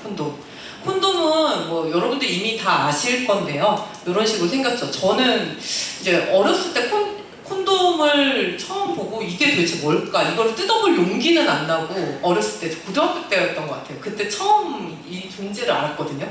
그래서 이게 만져지는 게 뭐지 계속 이러다가 되게 겁나서 그냥 이렇게 놔뒀던 기억이 나는데 우선 제일 중요한 거는 유통기한. 오래된 거 쓰시면 안 됩니다. 그러면 찢어질 수 있고요. 아니면 이게 말려 들어가가지고 질 안에 빠져버리는 경우가 있어요. 우리가 성관계 하다가. 그러면 여러분들 손으로 이렇게 해가지고 뺄 수도 있지만 그게 어렵거나 만약에 내가 너무 힘들다 하시면 부끄러워 하실 필요 없고요. 그냥 산부인과 오시면 돼요. 그래서 그냥 얘기하면 됩니다. 제가 성관계 하다가 피임을 잘했는데 콘돔이 빠져버렸어요. 질 안에서 나오질 않습니다 하면 저희가 다 빼드립니다. 그거는 진짜 뭔가 의사들이 이상하게 생각하지 않을까 부끄러워할 이유가 전혀 없어요. 잘 했다라는 거니까 우선 콘돔을 잘 썼다라는 거니까. 그래서 남성 콘돔 뭐 보시면 잘 까야겠죠. 손상되지 않게 잘 깐 다음에 보면 이렇게 윤활액이 안에 있어요. 그래서 이미 윤활액이 있기 때문에 여러분들이 이제 뭐 특별히 또 따로 윤활액을 쓸 때는 이 윤활액과 충돌이 없는 수용성 베이스로 된 워터 베이스로 된 윤활액을 사용하시는 게 좋고요. 여기 보시면 이렇게 꽃갈콘 모양처럼 이렇게 모양이 있네요. 여기가 이제 정액이 고이는 팁이라고 보시면 되죠. 당연히 발기가 된 상태에서 해야 되고 발기가 되지 않은 상태에서 콘돔이 잘 씌워지지 않으니까 삽입되기 전에 조금 흉악하지만 이거 너무 리얼하게 만들어가지고 좀 쓸데없이 리얼하게 만든 것 같아요. 아무튼 저도 좀 그렇지만 그래도 어디까지나 교육을 위해서 저는 큰 대의를 가지고 아무튼 여기를 이렇게 살짝 잡아서 공기를 살짝 빼줘야 돼요.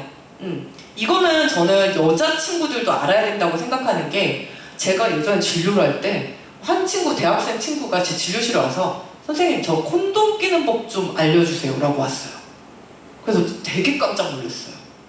자기가 남자친구가 이걸 제대로 하는지 안 하는지 난 믿을 수가 없다. 좀 제대로 나도 알아야겠다 해가지고 그래서 산부인과 선생님한테 제가 전문가한테 물어보러 왔어요 라는 그 대학생 친구가 있어서 제가 되게 칭찬을 해줬던 기억이 나요. 용감하기도 하고 되게 오히려 잘 오픈된 이야기를 할 수 있는 것 같아서 우선은 공기를 이렇게 빼준 다음에 당연히 이렇게 귀두에 씌운 다음에 요거를 쭉 내려야죠. 그래서 끝까지 네 죄송합니다. 반응이 좀 네, 끝까지 이렇게 내려주셔야 되고요. 여기 공기가 차면 당연히 안 되겠죠. 공기가 차면 우리가 관계를 하다가 터질 수가 있고 그러면 전혀 배려 역할을 하지 못하는 상황이 될 수 있고요. 끝까지 잘 씌운 다음에 요거를 나중에는 어떻게 해야 돼요? 이렇게 잘 뺀 다음에 화장실에 버린다? 변기에 버린다? 아니요. 안 돼요. 이렇게 잘 모은 다음에 묶어서 쓰레기통에 버리셔야 됩니다. 제가 이거를 뭐 이제 중간에 화장실에 버린다라고 막 누가 이렇게 댓글을 달아놨더니 또 그걸 보시고 어떤 하수도 청소하시는 하시는 분이셨나봐요. 자기가 이것 때문에 진짜 빡친다고. 이것 때문에, 콘돔 때문에 하수도가 막히는 경우가 꽤 많고, 결국에 이게 전혀 녹지 않은 라텍스이기 때문에 결국 끝까지 뒤져서 이걸 다 치우셔야 된대요. 그래서 화장실에 간혹 넣고 변기를 내리시는 분들이 있는데, 그래서는 안 되고 그냥 휴지통에다가 버리셔야 돼요. 그 다음에 아까 말씀드렸듯이 얘를 씌울 때는 그 모양 그대로 씌우셔야 되고, 얘를 뒤집어서 씌우신다거나 할 때는 내려가지 않으니까 그냥 그 콘돔은 버리시고 새로 뜯어서 하셔야 됩니다. 콘돔의 좋은 점이 뭘까요, 선생님? 저렴하고 그다음에 가장 간편하게 사용할 수 있고, 그다음에 그 여성들한테 큰 부담을 주지 않으니까. 왜냐하면 피임법은 그 사실은 남성이 피임을 하는 것이 훨씬 더 여러 면으로 장점이 있다고 봅니다. 네, 그렇기도 하죠. 그리고 또한 되게 중요한 거는 오로지 이제 피임 방법, 이제 제가 또 앞으로 여성 피임은 조금 다양하기 때문에 간략하게 여러 가지 설명할 건데, 피임 방법 중에 유일하게 성병을 전파하지 않을 수 있는 피임 방법은 콘돔밖에 없어요. 그래서 내가 이 친구를 만났는데 완전히 이 친구에 대해서 파악을 하지 못했다. 얘가 뭘 가지고 있을지 나 여기에 뭐 클라미디아, 매독 이렇게 써져 있나요? 아니 손을 잡아보면 내가 알 수 있나요? 아니죠. 그래서 처음 그러니까 관계를 할 때 제일 내가 이 친구한테 믿을 수가 없다라고 할 때는, 그건 남자도 마찬가지죠. 여자를 내가 믿을 수가 없는 경우가 있죠. 그러면 콘돔을 반드시 사용하시는 게 서로를 보호할 수 있는 그런 방법이 됩니다. 그래서 우선은 남성 피임 방법은 예, 콘돔에 대해서는 두 가지만 정도 좀 추가하겠습니다. 가끔 그 걱정하시는 분들이 있어요. 너무 커서 콘돔이 안 껴진다. 절대 그렇지 않습니다. 이 콘돔에 사용하는 고무는 제일 부드럽고요. 사실 그 의사들 중에 제일 지저분하신 분들 중에 한 분이 비뇨기과 의사님 선생님들인데, 비뇨기과에서 옛날에 그런 걸 했습니다. 콘돔에 맥주가 몇 병 들어가느냐. 보통 500cc 한 2병까지 들어갑니다. 콘돔 하나에. 그렇게 그 정도로 이 고무가 탄력이 좋기 때문에 그런 걱정 안 하셔도 되고요. 두 번째, 지금 대부분의 성병은 예방할 수 있습니다. 하지만 흔한 성병은 예방할 수 있지만 콘돔도 그 HIV라고 그러는 바이러스는 워낙 사이즈가 작기 때문에 에이즈라고 얘기하는 HIV는 사실 이 콘돔을 통과한다고 합니다. 그렇기 때문에 그런 부분은 조금, 그런데 사실 HIV 환자는 본인들이 알아요. 국가에서 관리하는 그 전염병이기 때문에 그런 분들과의 관계를 만약에 가질 때는 뭐 아주 각오가 좀 필요하시겠죠. 뭐 농담삼아 뭐 콘돔을 2-3겹 쓰고 하겠다 뭐 그런 그 표현들도 하는데, 사실은 과거에는 그 HIV를 AIDS라고 불렀습니다. 그래서 Acquired Immune Deficiency Syndrome인데, 농담삼아 우리가 이제 다 살았구나, 그거의 약자라고 했는데, 에이즈를 그렇게 지금은 그냥 그 에이즈가 걸려서 HIV 바이러스에 걸려도 그러니까 완전 치료가 되지는 않지만 거의 사망하지 않기 때문에 그렇게 아주 무서운 병은 아닙니다. 하지만 상당히 좀 아직은 걸리면은 좀 불편하죠. 예, 그 정도 좀 추가해드리겠습니다. 예, 선생님 계속. 네, 그 다음에 이제 여성의 피임 방법은 상당히 다양해요. 그래서 이렇게 보시면 경구 피임약이 있고요. 먹는 피임약 우리 많이 먹죠. 생리 주기 바꿀 때도 먹고, 여행 갈 때 조금 이제 그날 걸렸다 하면 이제 피임약을 좀 먹기도 하고요. 아니면 그냥 피임을 내가 좀 간편하게 하고 싶을 때도 경구 피임약을 먹고, 뭐 생리통이라든가 생리전 증후군 있을 때도 치료제로도 많이 쓰입니다. 그 다음에 자궁 내 피임 장치 루프, 그 다음에 임플라논, PI식 피임기구, 우리 팔에다가 끼는 피임기구 들어보신 분들 계실 거예요. 그거를 임플라논이라고 해요. 이렇게 크게 3가지로 얘기를 할 수 있고요. 피임약은 되게 많아요. 먹는 피임약은 시판되고 있는 거 되게 많고요. 종류가 너무 많아서 일일이 쓰는 거는 의미가 없고, 쉽게 생각하면 우리가 약국에서 살 수 있는 거, 그 다음에 처방받아서 먹을 수 있는 거, 이렇게 크게 2가지로 나눌 수 있고, 단순하게 내가 그냥 피임을 위해서 하고 싶다면 그냥 약국에서 파는 걸 드셔도 괜찮아요. 하지만 그 외에 한 번쯤은 산부인과 진료를 받아서 선생님 저 이러이런 뭐 특별한 불편한 게 있습니다. 아니면 진료 같은 걸 받아서 따로 근종이라든가 뭐 다낭성 난소 증후군이라든가 이런 것들이 있는지 없는지, 생리통, 생리함이 어떤지 이런 거를 평가를 받고 드시는 거를 추천해드리고요. 여기는 나이가 제한이 되지는 않는데 저 빼고 제한이 되지 않는데 피임약을 드시면 안 되는 분들이 있어요. 만 35세 이상 흡연자는 피임약을 드시면 안 됩니다. 그거는 금기예요. 그러니까 지금 여러분들은 나이로는 해당되지는 않을 텐데 혹시 흡연자가 계시면 저는 담배를 꼭 끊으시는 게 중요하다고 봐요. 왜냐하면 추후에 내가 피임약을 먹어야 될 수 있는 상황이 생길 수도 있거든요. 꼭 피임을 위해서가 아니라 다른 산부인과적 질환을 매니지하기 위해서도 되게 많이 쓰이는 약들이어서 이때는 만 35세 이상의 담배를 피시는 분들은 혈전이 생길 수 있습니다. 우리 코로나 할 때 혈전 얘기 많이 들었죠? 그래서 그런 혈전이 생길 수 있는 확률이 되게 높아져요. 그래서 이런 친구들은 처방을 아예 할 수가 없어요. 그래서 피임약은 종류가 상당히 많고 만 35세 이상의 흡연자는 복용할 수가 없다. 피임약을 먹으면 임신이 되지 않는 이후에 장기 복용하면 나는 임신이 안 되는 거 아니냐 이런 얘기들도 되게 걱정을 많이 하시는데 그런 걱정은 하실 필요가 없습니다. 피임약을 끊고 두세 달 뒤에 보통 생식 능력, 내가 임신할 수 있는 능력은 다시 돌아오거든요. 그래서 그런 위험이라든가 이런 거 걱정 안 하셔도 되고요. 유방암 발생하는 거 아니냐 또 많이 물어보세요. 유방암 발생 리스크는 조금 올라갑니다. 솔직히 말씀드리면 조금 올라가요. 그러면 이제 눈 커지는 친구들 있어요. 괜찮아요.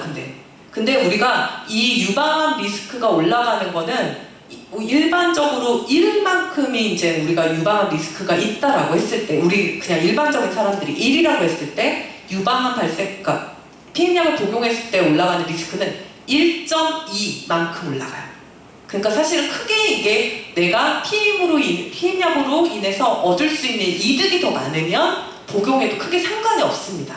그래서 그것 때문에 걱정하시면서 피임약을 무서워하실 필요는 1도 없다. 저도 피임약을 필요하면 먹거든요. 생리전 증후군 같은 거 저도 심한 편이어가지고 그런 걸 위해서도 제가 먹기도 해서 그런 거 걱정 안 하셔도 되고요. 호르몬 루프, 그러니까 루프라고 하는 게 있어요. 루프는 자궁 안에다가 질을 통해서 이렇게 뿅하게 착장을 시키는 거고요. 일반적으로 3에서 5년까지 피임 효과를 가질 수 있습니다. 이 안에서 호르몬이 분비되는 루프를 호르몬 루프라고 하고, 그 다음에 이 안에 구리가 감겨있는 애들이 있어요. 그거를 구리 루프라고 해가지고 두 가지 종류가 있고 각각 상품이 한 3개에서 4개 정도 되는데 그 상품, 그 약품에 따라서 피임 기간이 3에서 5년 정도. 그러니까 뭔가 나는 신경 쓰기 싫다, 먹는 거 귀찮고 나는 나를 못 믿고 그냥 좀 생리통도 좀 있고 아니면 자궁 근종도 있다고 하고 이런 친구들은 이런 루프, 호르몬 루프 같은 거를 쓰는 게 훨씬 더 편할 수 있어요. 이거는 산부인과에서 이제는 넣을 수 있는 거고 보험이 되는 것도 있고 안 되는 것도 있는데 일반적으로 보험이 안 되면 30만 원 좀 넘어요. 그거 조금 비싸죠. 비싸지만 5년까지도 맥시멈 쓸 수 있다고 생각하면 조금 돈을 모아가지고 하는 것도 나쁘지 않다고 보고요. 그 다음에 임플라논이에요. 저는 이거였어요. 눈 갑자기 커지네요. 역시.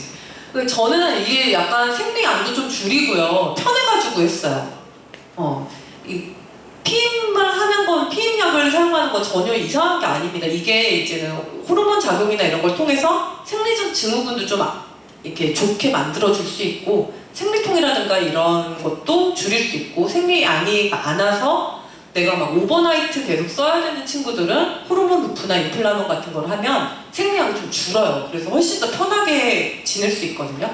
그런 목적으로도 많이 하니까 알고 계셨으면 좋겠고, 이거는 보통은 오른손잡이니까 왼팔, 내가 왼손잡이면 오른팔, 이렇게 자기가 잘 쓰지 않는 팔에 이쪽 상완부에다가 삽입을 하면 되고요. 한 4cm 정도 길이에요.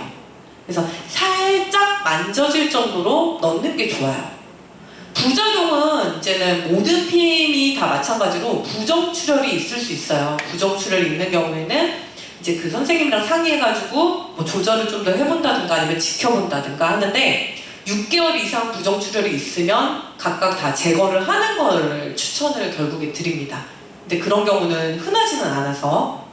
근데 요런 이제 임플란토는 이제 되게 편하게 넣고 빼고 할 수 있으니까 이제 또 선호하는 경우가 많은데, 아무래도 여기를 넣을 때는 아프기 때문에 국수 마취 해야 되고요. 이렇게 넣을 때도 상처가 조금 생길 수 있어요. 그래서 그거는 흉터가 생길 수 있다는 거는 알고 계셔야 돼요. 그리고 이제 마지막으로 응급피임법. 우리가 이런 피임 방법을 잘 해보려고 했는데 어떻게 하다 보니까 실패하는 경우도 생기잖아요.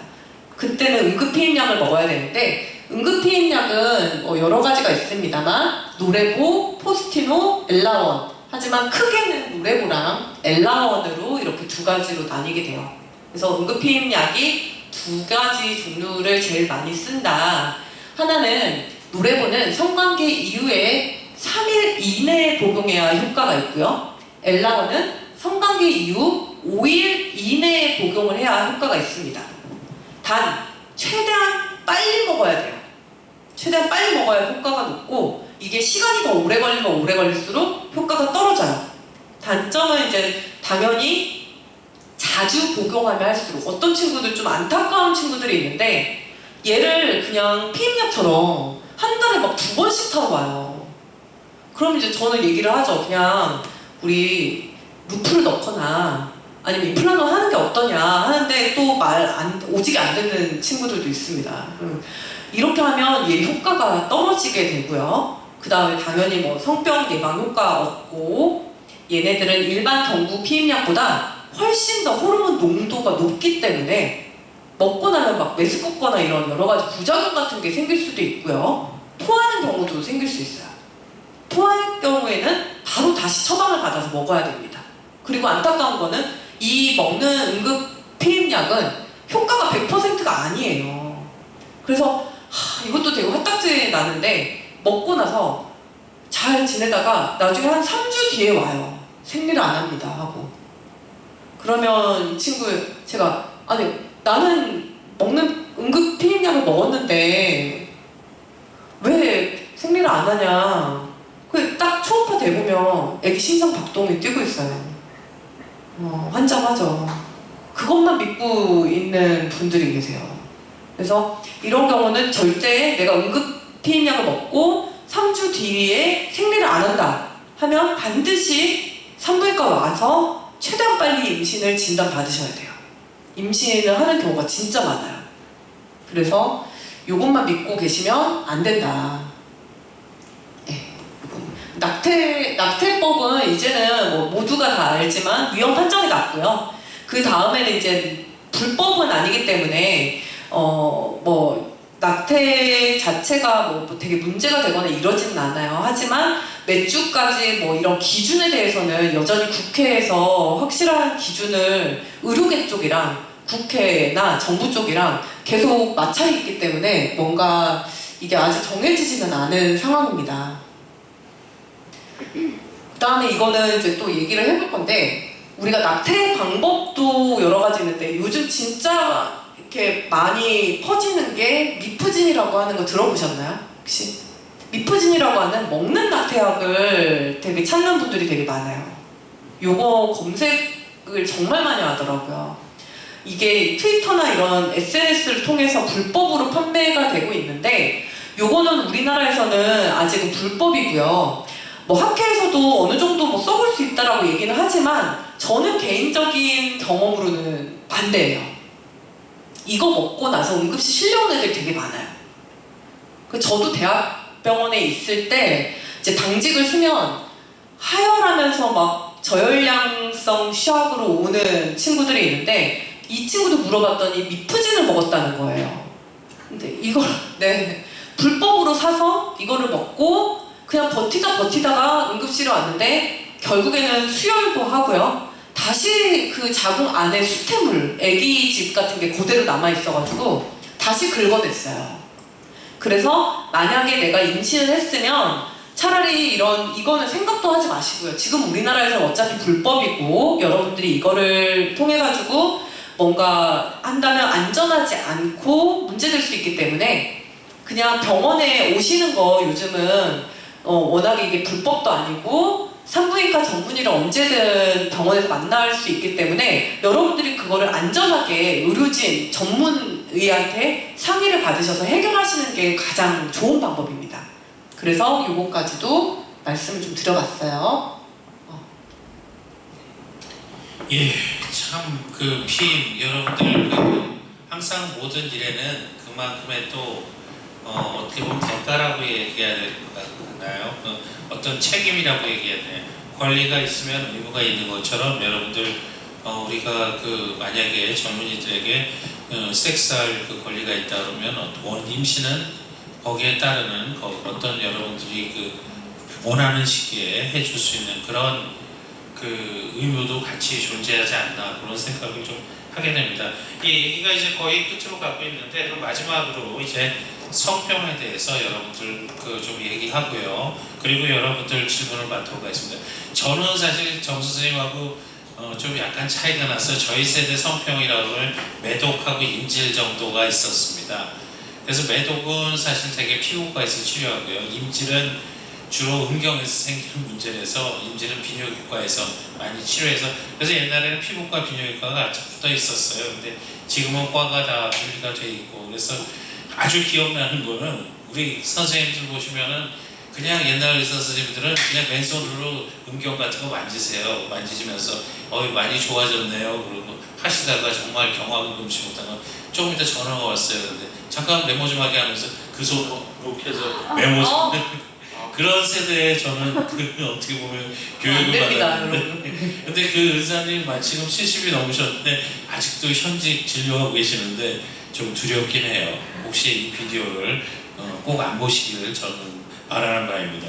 예, 그래서 임질과 매독 아까 말씀한 것처럼 그 콘돔 같은 걸로 예방할 수 있고요. 그다음 혹시라도 걸리면 파트너랑 같이 치료하는 게 중요하고 그 이후에 성병에 대해서 좀 우리 정 원장님한테 듣도록 하겠습니다. 뭐 성병은 너무 다양하고요. 진짜 임질 매독은 예전에 되게 많았다가 중간에 좀 줄어들었어요. 근데 최근에 다시 늘고 있어요. 그래서 매독 치료나 이런 걸 하지 않으면 아기를 출산할 때도 아기한테도 전염될 수 있고요. 아기가 이제 정신지체나 청각장애 같은 거, 영구 후유증 같은 것도 남을 수 있기 때문에 우선은 치료 방법이 분명히 있어요. 여러분들한테 얘기해주고 싶은 거는 내가 성전파성 질환이라고 이제 엄밀하게 얘기하는데 걸렸으면 이거를 먼저 해결하면 돼요. 그래서 이거를 막 이제 오시면 제가 이거는 성병입니다 이렇게 얘기하면 이제 그때부터 누구를 떠올리시나 봐요. 막 부들부들 막 하세요. 환자분들이 막 그러면서 이 새끼 막 괜찮아 헤어졌어요 막 하면서 막 아니면 다음에 오셨을 때 파트너 치료 같이 했어요? 라고 하면 헤어졌어요. 그래서 제가 이제 한때 별명이 커플 브레이커였거든요. 그래서 성병을 진단하면 이제 다 헤어져서 오시더라고요. 근데 우선은 이게 해결이 가능해요. 그래서 뭐 누구 탓 뭐 이렇게 하기보다는 먼저 잘 해결하자. 둘 다 치료를 잘 받자. 이 마음가짐이 진짜 중요하고요. 앞서 얘기했던 임질과 매독도 되게 무서운 성병이기는 하지만 그 외에 또 흔한 게 클라미디아라든가 유레아 플라즈마, 뭐 마이코플라즈마 계열의 그런 또 세균성 질환들이 있어요. 전부 다 항생제로 다 치료 가능하고요. 또 여러분들이 잘 아는 거 에이즈, 그쵸? HIV 감염이 있고요. 요즘 또 이제 얘기 많이 하는 게 자궁경부암. 그것도 일종의 성병이에요. 사실은 이제 자궁경부암 검사를 하시는 친구들 해야 되는 대상은 성 경험이 없는 친구들은 안 해도 괜찮아요. 그래서 자궁경부암 백신을 맞는 것도 우리가 성 경험이 있기 전에 그래서 만 한 7세에서 13세부터 의무적으로 접종을 해라 라고 얘기를 하는데 이 자궁경부암을 만드는 바이러스가 인간 유두종 바이러스라고 하는 HPV라고 하는 바이러스예요. HPV, 휴먼 파필로마 바이러스. 그래서 사실은 이 HPV는 여성에서는 흔하게 자궁경부암을 일으키지만 남성에서도 문제가 될 수 있어요. 네, 남성에서도 우리가 섹스는 혼자 하나요? 아니죠. 혼자 한다라고 끄덕끄덕하는 친구도 있으면 뭔가 자위는 혼자 하는 섹스일 수 있죠. 근데 섹스는 거의 혼자 하지 않아요. 파트너가 있어요. 즉 HPV도 남한테 내가 얻는 거예요. 즉 성병이라는 것 자체가 남한테 내가 전파되는 건데, 그러면 여자가 걸릴 수 있으면 남자도 걸릴 수 있다는 거죠. 근데 남자들은 어떤 식으로 생기냐면 곤지름 같은 게 음경에 생길 수 있어요. 그러니까 음경 이런 주변으로 해가지고 개구리 알 같은 사마귀 같은 게 오돌도돌하게 만져지면서 가렵다고 이렇게 하다가 딱 보면 갑자기 딱 뿅 하고 생겨 있어요. 그래서 그거는 지금 남성한테도 이런 사마귀를 만들 수 있다. 또는 항문 주변 이런 데도 잘 생기고요. 그래서 어찌됐든 남성이나 여성이나 접촉을 하는 면에는 암이 다 생길 수 있고, 음경암, 항문암, 요즘 또 오랄섹스 뭐 루틴이죠, 그쵸? 그러면 안 생길까요? 입 이런 데는? 당연히 생기죠. 구강암, 인후두암, 그 다음에 이 안쪽에도 곤지름 같은 게 안에도 생겨요. 뭐 약물 치료도 할 수 있고요. 그 다음에 이제 결국에는 수술적으로 제거를 하는 게 가장 이제 근본적인 방법인데, 이거는 바이러스 질환이기 때문에 뭔가 완치나 이런 게 없어요. 안타까운 거. 그러니까 사실은 자궁경부암 백신을 여자만 맞아야 될까요? 아니에요. 남자분들도 맞으셔야 되는 이유가 여기 있는 거예요. 약팔로 나온 거 아니고요. 여러분들이 이게 이제 결국에는 스스로 몸을 보호하기 위해서, 내 음경에 곤지름 생긴다고 상상하면 끔찍하죠. 그 여자분들은 또 생식기가 보이나요, 이게? 네, 이렇게 봐야 보일 정도고, 사실 자기 생식기를 제대로 본 여성들이 많지 않은 게 현실이에요. 그러다 보니까 여기 뭐가 생긴지도 잘 모르세요. 그래서 우연히 발견되는 경우도 되게 많거든요. 우연히 이거 곤지름 같은데? 하고 조직검사 해보면 실제로 진짜 성기사마귀인 경우가 있어요. 그래서 남녀 모두 사실 인유두종 바이러스에 대한 백신은 맞으시는 게 좋고, 또 거기서 잘 하는 질문이 있죠. 저 이미 성경험이 있는데 그럼 이미 끝난 거야? 내 인생 이미 끝났나? 이번 생은 끝났나? 이렇게 얘기하는 경우가 있는데, 물론 좀 확률적으로는 좀 떨어질 수 있어요. 근데 내가 다시 다른 파트너한테 다른 종류의 인유두종 바이러스를 얻을 수 있고, 우리가 살 날이 지금까지 산 날보다 훨씬 많죠. 지금 여기 다 20대일 테니까요. 그렇기 때문에 추후에도 내가 섹스를 계속 해야 되는 상황이기 때문에, 그렇다면 빨리 맞는 게 as soon as possible, 제일 빨리 맞는 게 제일 좋은 방법이에요. 예방할 수 있는 방법. 예, 이 정도로 오늘 사실 저희가 준비한 거는 오늘 이 정도 준비했고요. 여러분들한테 어떻게 보면 제일 핫한 시간이 될 수도 있는데 질문을 좀 받겠습니다. 여러분들 제가 누군지는 아시죠? 그리고 정선 원장님 누군지 아시니까 질문하실 분이 있으면 뭐 굳이 밝히기 싫으시면 아니지만 자기 좀 소속이나 좀 그런 거 좀 밝히시면서 좀 질문을 해주세요. 나중에 혹시라도 비디오 할 때는 문제가 될 수가 있긴 하겠지만 뭐 우리 다 네, 자유롭게 질문을 발동하시고, 그리고 질문을 해주시는 분들한테는 소정의 선물도 드리겠습니다. 이게 평소에 궁금해했던 거에 자신 있게 다 멋지게 흔들어주지. 예. 일어나서 궁금한 게 있는데 네. 자기가 성병이 있는지는 어떻게 알아요? 자기가 성병이 있는지는 어떻게 아느냐? 제가 답변할까요? 예, 하세요. 네. 우선은 그게 이제 한번 곰곰이 생각을 해봐야죠. 내가 누구랑 했나? 이놈이 아닐까? 그게 아니라 내가 성병이 있는지를 어떻게 아느냐? 모든 병은요, 자기가 그 병에 걸렸을 때 느끼는 증상들이 있습니다. 자각 증상이라고 그러거든요. 그리고 지금 보면은 증상이 없는 경우도 있어요. 예, 그렇죠. 네. 그런 경우가 있긴 하지만, 그래서 지금 선생님이 말씀하신 것처럼 약간 의심스러울 때는 병원에 와서 검사를 좀 받아보시는 것이 좋고요. 그리고 지금 말씀하신 것처럼 상당히 그 파트너가 중요합니다. 그래서 보면은 자기가 어디서 관계를 가졌는지, 부끄럽지만 제가 제 친구들이 초등학교 6학년 때 갔다가 사창가에 갔다 5명이 다 병원 걸려서 그때 보건소의 소장은 아니실 것 같아요. 보건소에 계시는 선생님한테 푸짐하게 야단 맞고 온 적이 있거든요. 그런 것처럼. 네. 예. 네, 우선은 그런 이벤트가 있을 수 있잖아요. 내가 진짜 그냥 아무 짓도 안 했는데 성병이 있지는 않을 거예요. 그래서 혹시 이벤트가 있었다면 증상이 없으셔도 여자라면 산부인과에 오셔가지고 제가 저 성병 검사를 좀 해보고 싶다 얘기를 하시면 질 쪽으로 해가지고 분비물을 제가 얻어낼 거예요. 그 분비물 안에서 이제 어떤 미생물들이 있는지를 키워보면 어떤 균들이 있는지, 의미 있는 균들이 있는지를 알 수가 있어요. 그러면 결과는 대략 한 일주일 안으로는 다 나오고요. 그 결과를 보고서는 이제는 설명이 나갈 것 같아요. 자, 질문하신 분 선물 드릴게요. 와서 네. 받아가세요. 네. 증상이 없는 경우도 있으니까 꼭 그거는 검사를 해보시면 됩니다. 네. 예, 손 드신 남학생님 먼저 하세요. 예. 골반이 작은 여성분의 경우에는 출산을 하게 될 때 혹시 호르몬에 의해서 골반이 넓어진다거나 하지 않는지 궁금해서 질문을 드립니다.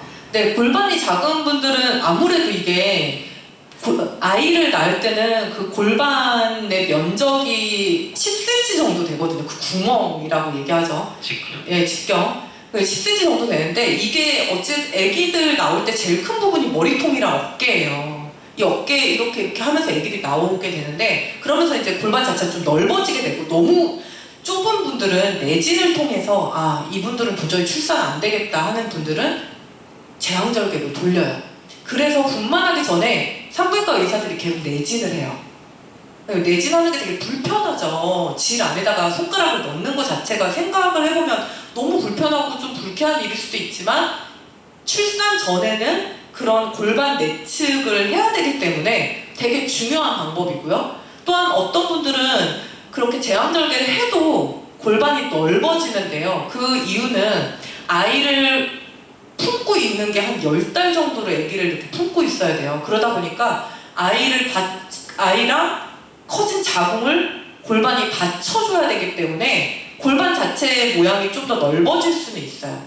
그래서 출산을 하신 분들이 많이 얘기하시는 게 내가 살을 뺐는데 임신 전 청바지를 못 입겠다 하시는 분들이 있어요. 체형이 바뀝니다. 그래서 엄마 골반으로 바뀐다고 생각하시면 돼요. 예. 질문에 답이 좀 됐나요? 예, 선물 드리고 아까 옆에서 손 드셨던 여학생. 네. 예. 네, 전 디자인학부생이고요. 전 질문이 두 가지가 있는데 일단 첫 번째는 그 곤지름과 일반 성기나 항문 주변에 나는 그런 종기나 산화기 같은 거랑 어떻게 구분을 할 수 있을지가 궁금하고 두 번째는 그 콘돔 사이즈가 또 같다고 하셨는데 같다고 하신 게 아니라 그 사이즈와 상관이 없다고 하셨는데 그럼 시중에 파는 그런 것들이 다 동일한 사이즈로 나오는 건지 궁금합니다. 제가 답변을 해드릴까요? 첫 번째 질문은 곤지름 그거는요 사실 전문가가 봐야 돼요. 좀 이상하다 싶으면 그 전문가가 봐야지 이게 사막인지 아니면은 바이러스에 의한 건지 그런 종류를 다 파악할 수 있기 때문에 이상하다 싶으시면은 사실 전문가를 찾아오셔야 될 것 같고요. 두 번째 콘돔 사이즈 얘기하셨죠? 콘돔은 탄력성이 커서 그러니까 풍선 생각하시면 돼요. 처음에 바람을 많이 안 불면 상당히 작잖아요. 작은 사이즈부터 큰 사이즈까지 충분히 커버할 수 있고요. 그 다음에 보면 약간 사이즈를 조금 더 만들거나 그 다음에 그 안에 좀 돌기를 넣거나 하는 그런 종류의 콘돔을 좀 만들 수 있기 때문에 종류는 조금 몇 가지가 있을 수 있는데 사이즈는 거의 동일하고 그 다음에 콘돔에 쓰는 고무가 가장 연한 고무입니다. 네, 추가해서 제가 답변할게요. 우선 곤지름은 좀 약간 개구리 알같이 생겼어요. 이렇게 개구리 알이 이렇게 몇 가지가 그 다음에 조금 산발적으로 그러니까 여러 개가 날 수 있어요. 그러니까 여기 이렇게 개구리 알이 있는데 여기 또 개구리 알이 있어요. 보통 종기가 이렇게 다발성으로 생기지는 않죠. 그래서 좀 여러 개가 만져지면서 약간 가렵다 하시면 그냥 확인을 우선 받으러 오시는 게 좋아요. 그리고 왜냐하면 또 이게 바이러스 질환이기 때문에 파트너가 누군지 명확하지 않아요. 그래서 우선 그런 거 생각하시지 마시고 바로 병원에 와서 조직 검사 한번 해보시는 게 중요하고요. 그 다음 종기 같은 거는 좀 더 열감이 있을 수 있고 염증 같은 게 잘 생길 수 있어가지고 딱딱하고 더 딱딱하고 그 다음 아플 수 있어요, 만졌을 때. 그래서 곤지르면 아프지 않아요. 통증이 없어요. 그래서 그런 것들을 좀 약간 조금 감별을 해볼 수 있고, 간혹 이렇게 쬐끔씩 나는 것 중에서 여자들이 파이브로 에피델리알 뭐 폴립 같은 거라 해서 영어 써서 미안한데, 그게 곤지름하고 되게 비슷하게 생긴 게 있긴 있어요. 그래서 조직 검사했을 때 꽉 나오는 분들도 간혹 계셔요. 제가 이거 곤지름 같기도 한데 한번 띄워가지고 제가 검사해볼게요 하면 대부분 그렇게 의료진들이 얘기하면 동의를 다 하시니까 그거 확인했을 때 이제 간혹 꽉 나오는 경우도 있는데, 그래서 제일 중요한 건 조직 검사예요. 조직 검사로 알아보고 많이 본 이제 산부인과나 비뇨기과 선생님한테 확인을 받는 게 제일 중요하고, 콘돔은 요즘은 사이즈가 다르게 나옵니다. 네. 죄송합니다. 9세대 머리라서 네, 요즘은 우리 발육도 좋고, 그쵸? 그래서 네, 사이즈가 조금씩 나오고요. 다양하게 나오고, 콘돔이 재질도 달라요. 그래서 간혹 라텍스 알러지 있는 친구도 있거든요. 콘돔 쓰면 막 뭐 나고 두드러기 나고 이런 친구도 있어요. 라텍스가 아닌 다른 합성 뭐 이런 재질로 나온 폴리에스테르 재질로 나온 것도 있어서 뭐 초박형 뭐 이런 것들 되게 또 종류별로 있으니까, 그거는 본인한테 맞는 거를 다양하게 구매해서 적용을 해보시는 게 중요해요. 그래서 만약에 콘돔을, 그러니까 그런 친구도 있더라고요. 콘돔을 썼는데 너무 찡겨가지고 진짜 아파서 나는 콘돔이 안 맞는다라고 하시는 분도 있어요. 그래서 안 쓰는 친구들을 저 봤어요. 그러시지 않으셨으면 좋겠어요. 분명히 맞는 콘돔이 있다. 그리고 그런 콘돔 잘 쓰면 아까 교수님 말씀하셨던 것처럼 콘돔 되게 엘라스티시티가 높기 때문에 자기한테 딱 맞는 그런 착용감을 줄 수도 있다. 그래서 그거를 포기하거나 아예 나는 그래서 콘돔 안 써, 이거는 잘못된 거고, 그게 뭐 되게 대단한 게 아니라 진짜 자기 스스로를 보호하지 못할 수도 있어요. 남자가 성병이 있는 것처럼 여자도 성병이 많을지 그거 어떻게 알아요? 남성 스스로 지켜야 됩니다, 그거는. 네. 그리고 상당수의 남성이 아까 선생님이 정확히 보여주셨는데, 콘돔을 끝까지 내려서 잘 쓰면은 그 고무에 그 조이는 느낌이 적습니다. 좀 중간 정도까지 내리다 보면 아무래도 뭐 고무에 접히는 부분이 많아서 통증을 좀 느끼게 되죠. 잘 사용하시는 것도 중요합니다. 예, 선물 드릴게요. 또 질문? 예. 네, 우리 이전에 기사에서 조금 크게. 성병이 바이러스에 의한 것도 있다고 하니까요. 근데 이전에 들은 기사를 통해 들은 건데, 이제 콘돔 중에 이제 성병 바이러스가 있으면은 썼을 때 색이 변하는 콘돔이 있다고 들었는데, 이게 실제로 있는 건가요? 아니면 연구 중인 건가요? 아니면 존재하지 않는 건가요? 질문하시면 점점 얼굴이 빨개지는 게. 제가 바꾸기가 있어. 아, 그래요? 아니, 미안해요. 네. 맨날 듣는 소리. 그렇구나. 미안합니다. 네.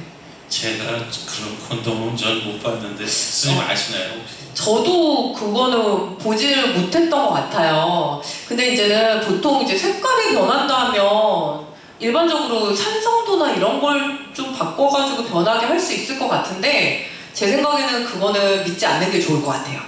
그냥 우선은 최대한 내가 성관계를 할 때, 섹스를 할 때는 콘돔을 잘 껴가지고 나 스스로를 보호한다 생각하고 의심이 될 때는 검사를 받는 게 제일 좋을 것 같고요. 그런 콘돔을 찾는 수고는 저는 안 하는 게 나을 것 같아요. 이론적으로는 충분히 만들 수 있다 생각하는데, 콘돔 하나에 한 100만 원, 150만 원 한다 그러면은 아마 그 상품성이 없어서, 맞아요. 저는 연구를 좀 하는 사람이니까 그렇게 말씀드릴 수 있을 것 같아요. 그러게요. 콘돔 예. 하나에 그러면 또 질문, 예, 그 평소에 궁금하신 게. 네. 그 콘돔이 평소에 이렇게 붓기 말고도 요즘에 보면 이렇게 다양한 돌기가 있는 형태들이 나오는데, 이게 실제로 효과가 있는 건지 아니면 그냥 마케팅성 요소로 삼고 있는 건지 궁금합니다. 제가 한참 때 젊었을 때 그런 얘기가 있었어요. 그런 돌기가 있는 콘돔을 특수형 콘돔이라고 그랬거든요. 가장 이기적인 남자가 특수형 콘돔을 사서 거꾸로 끼는 남자가 가장 이기적인 남자라고 그런 표현이 있었는데 본인이 좋으려고. 그런 얘기가 한 20, 30년 전부터 있었습니다. 그런데 정수님 대답해 주시죠. 네. 그게 큰 효과는 저는 없다고 봅니다. 사실 이게 질이라는 게 되게 예민한 부위이기는 한데요. 한편으로 되게 둔한 부위예요. 실제적으로 제가 이제 질 안에다 우리가 산부인과 가면 질경이라고 하거든요. 그 안에 기구를 넣어가지고 이렇게 처치를 하는데 그 너무 뭐 이제 싫죠. 한데 그 안에를 이렇게 처치를 해도 대부분이 잘 못 느끼세요. 그만큼 또 우리가 아기 날 때 거기에 통각이 다 오롯이 집중되어 있으면 사실 이게 자궁이랑 골반이 다 벌어져서 아픈 거지 나오면서 아기들이 질을 다 찢고 나오거든요. 엄마 질을 다 찢어버려요. 근데 거기를 꿰매도 엄마들이 잘 모르세요. 그 정도로 또 되게 둔한 곳이 질이기도 해요. 근데 그 돌기 보면 저도 이렇게 까서 봤는데 되게 쬐끔쬐끔 하잖아요. 그걸로 뭐 얼마나 느낄 수 있겠어요. 그래서 간혹 남자들이, 아저씨들이 노루 눈썹? 아시죠, 교수님? 그 노루 눈썹이라고 해서 여기 막 끼는 거 있어요. 페니스에 끼는 이렇게 링 같은 거 있거든요. 그런 거 하고 와가지고 이제는 안에 빠져가지고 제가 꺼내서 이렇게 가져가시라고. 안 가져가시더라고요. 제가 일일이 다 이렇게 챙겨드리는데 되게 막 하면서 막 안 가져가시는데 그것도 크게 의미는 없다고 봐요. 저는 오르가즘이라는 게 이제 물론 새로운 거를 시도해보는 거는 되게 좋아요. 뭐 콘돔도 그렇게 써볼 수는 있다고, 그러니까 한번 써보는 건 괜찮죠. 그냥 좀 더 우리가 이게 좀 더 좋지 않을까 하고 시도를 하는 건 좋은데 그거에 너무 온전하게 막 이렇게 모든 거를 맡기는 건 별로 도움이 되지 않는다고 보고 실제로 중요한 건 두 사람과의 얼마나 관계예요. 관계. 내가 이 사람을 얼마나 좋아하고 이 사람한테 얼마나 마음을 열 수 있고 얼마나 잘해줄 수, 그러니까 섹스할 때 이제 내가 잘 케어를 해줄 수 있고 서로가 그건 남녀 모두 마찬가지예요. 여성도 마찬가지예요. 남자를 되게 존중해줘야 돼요. 진짜 막말로 어떻게 보면 여자친구들이 되게 뭐 그런 얘기 뭐하러 해. 나 그냥 얌전하게 그냥 있으면 되지. 뭐 섹스할 때 이렇게 가만히 있으면 되지. 또 막 이거 귀찮은데 그냥 빨리 끝났으면 좋겠다. 이런 친구들도 있거든요.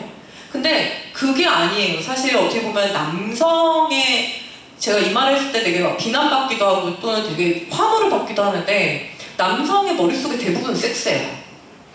근데 이게 이제 웃는 친구들이 있고 동의하는 친구들도 있고 분명히 이래요. 뭐야 저 선생님 뭐야 이런 친구들도 있지만 사실 이거를 이 섹스, 성적 드라이브, 성욕을 어떻게 발현시키냐에 따라서 남자친구들은 사회적으로 되게 크게 성공할 수도 있고요. 공부를 되게 잘할 수도 있고요.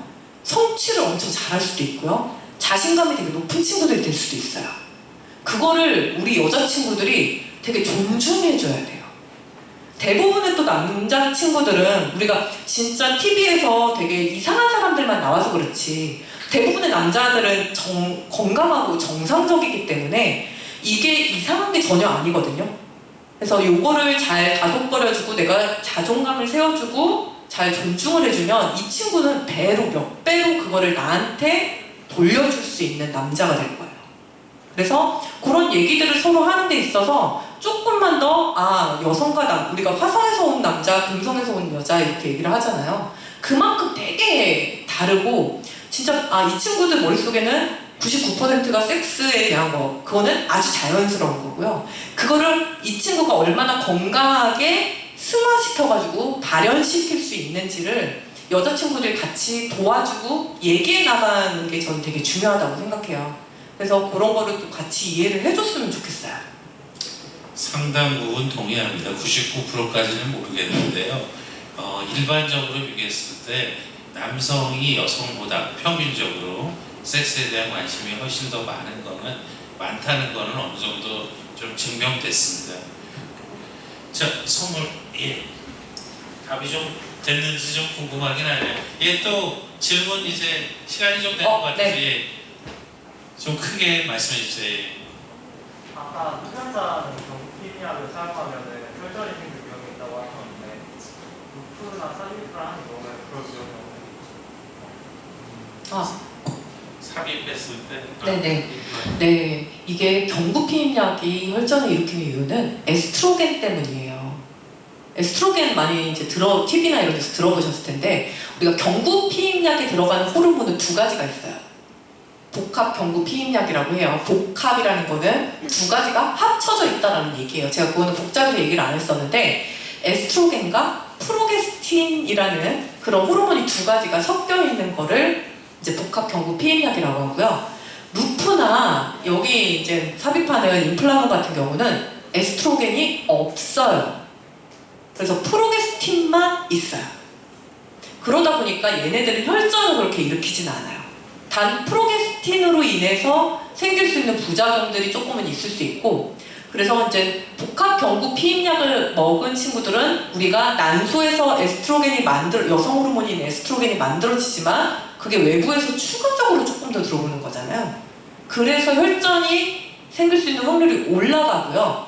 근데 이게 생리적으로도 혈전이 생길 수 있는 시기가 있어요. 언제일까요? 에스트로겐이 올라가는 시기가 임신하는 시기. 그래서 임산부들 이렇게 막 뚱뚱하거나 뭐 비행기 타거나 이러면 좀 많이 걸으라고 하거든요. 계속 앉아있으면 안 돼요, 임산부들. 그게 임신 시에는 우리가 임신을 유지하기 위해서 에스트로겐이 더 많이 분비가 돼요. 그래서 그때도 혈전이 생길 수 있어요. 즉 혈전의 원인이 되는 거는 에스트로겐이 추가적으로 분비돼서 생기는 거다. 그러니까 들어와서. 그래서 경구피임 약에서만 혈전 리스크가 있고요. 루프나 임플란트 같은 경우는 나이가 먹은 흡연자에서도 사용 가능합니다. 네. 예, 추가로 말씀드리면 혈전이라는 게 뭐냐면 피에서 만들어진 떡이에요. 피떡이라고 해서 생각하시면 되는데, 이 혈관 내에서는 그렇게 둥둥 떠다니면 안 됩니다. 그럼 굵은 혈관에서는 혈전이 떠다녀도 상관이 없는데, 그게 뇌나 심장 같은 데에 작은 혈관을 막아버리면 그런 거는 아주 급하게 수술로 제거해야 돼요. 그래서 저도 비행기를 오래 타고 가다가 그 혈전으로 인해서 나중에 심장 수술 받는 그런 환자분을 본 경험이 있어요. 그래서 그런 것처럼 그 혈전은 충분히 지금 말씀하신 것처럼 안 생기는 조건을 만들어주는 게 상당히 중요합니다. 혈전은 정상적으로 생겨서는 안 됩니다. 하지만 그런 조건이 생길 수 있기 때문에 조심해야 되고요. 예, 선물 드릴게요. 질문이 이제 시간이 아까 좀 밝은 시간에 시작한 것 같은데, 네. 시간이 슬슬 어두워진 것 같아서 한 명, 두 명 정도만 네. 더 질문을 받을게요. 질문하실 분 있으면 예. 네. 내란기일 때랑 생리할 때 관계를 하면은 임신될 가능성이 이거 많이 하는 질문입니다. 진짜 많이 하는 질문이에요. 생리할 때 성관계를 하면 괜찮은 거 아니냐 하시는데요. 이게 배란할 때는 당연히 우리 옛날에 성교육 생물 시간에 많이 배웠죠. 난자와 정자가 만나서 아기가 된다, 이거 지겹게 들었잖아요. 배란은 난자가 생기는 거죠. 그래서 당연히 그 시기는 임신 확률이 되게 높아지고요. 그래서 이제 불임 커플 같은 경우는 과배란을 일으켜서 날을 지정을 해줘요. 저희가 이날 열심히 숙제해오세요. 그러면 막 열심히 하세요. 막 제가 몇 번을 숙제, 근데 이제 이게 숙제처럼 느껴지니까 되게 그 불임 커플들은 되게 힘들어하는데, 어쨌든 그 시기에 섹스를 하면 당연히 임신 확률이 높아집니다. 그러면 이론적으로는 생리를 할 때는 배란된 난자가 다 빠져나오고 자궁 내막이 탈락돼서 이렇게 빠져나오는 시기니까 임신이 안 될 수 있겠죠. 물론 이론적으로는 그래요. 근데 이제 여러 가지 문제가 있죠. 1번 위생, 좀 지저분할 수밖에 없어요. 그래서 피나 혈액 같은 게 너무 많이 묻을 수 있으니까 조금 위생적으로 내가 그게 서로 오케이가 된다면 상관은 없습니다만 그럴 수 있고요. 두 번째는 아무래도 이게 컨디션 자체도 조금 떨어질 수 있어요. 여자들 생리할 때는. 그래서 이제 섹스 자체가 조금 힘들 수도 있고, 또는 이게 자궁 내막이 탈락돼서 떨어져야 되는 거거든요. 그게 우리가 왕들이 침소에 들면 이불을 잘 깔잖아요. 근데 그 이불을 계속 쓰나요? 한 번 쓰면 이제 빨아야 되겠죠? 똑같아요. 자궁 내막에 이렇게 두툼하게 쌓인 혈액이 빠져나오는 게 생리인데 그 생리가 빠져나올 때 자궁 경부가 원래는 이렇게 꽉 닫혀 있어야 되는데 살짝 열려요. 그러다 보니까 우리가 성관계를 할 때 균들이 아무리 내가 성병이 없어도 잡균들을 가지고 있을 수 있는데 그 잡균들이 쉽게 자궁 안쪽으로 타고 올라갈 수 있어요.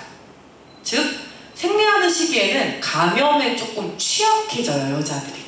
훨씬. 그리고 남자들은 어때요? 요도가 되게 길죠. 그래서 여기를 균들이 타고 올라가는데 시간이 오래 걸려요. 그리고 소변 보면 워싱되는 효과도 있어요.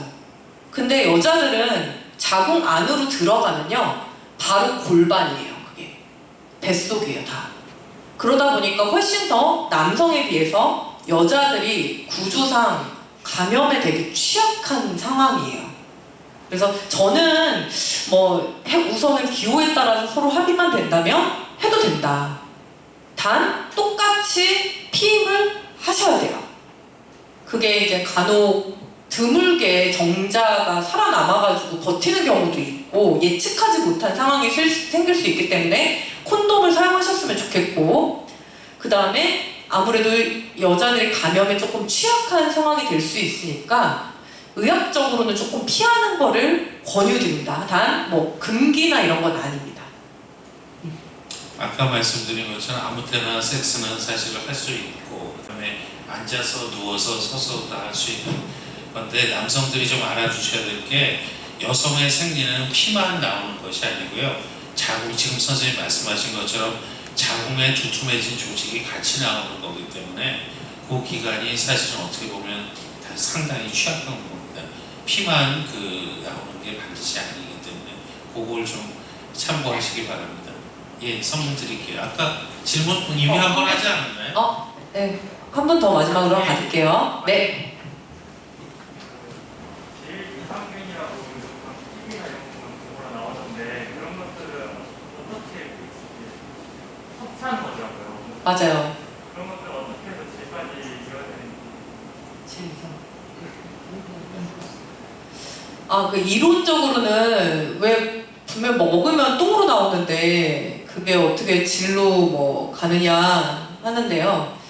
뭐 저도 사실은 명확하게 잘 모르겠어요. 근데 이게 그쪽 이제 주장으로는 이게 학문 쪽으로 가면서 그 균이 뭐 다시 질로 타고 올라간다고는 하는데, 그래서 저도 막 이렇게 강하게 권하지는 않고 있거든요. 근데 이제 뭐 유산균들이 락토바실러스 계열인데 그게 되게 종류가 다양하게 있고, 특히 이제 질 쪽에 사는 균들을 특화해가지고 더 키운 유산균을 질 유산균이라고 해서 판매는 하고 있어요.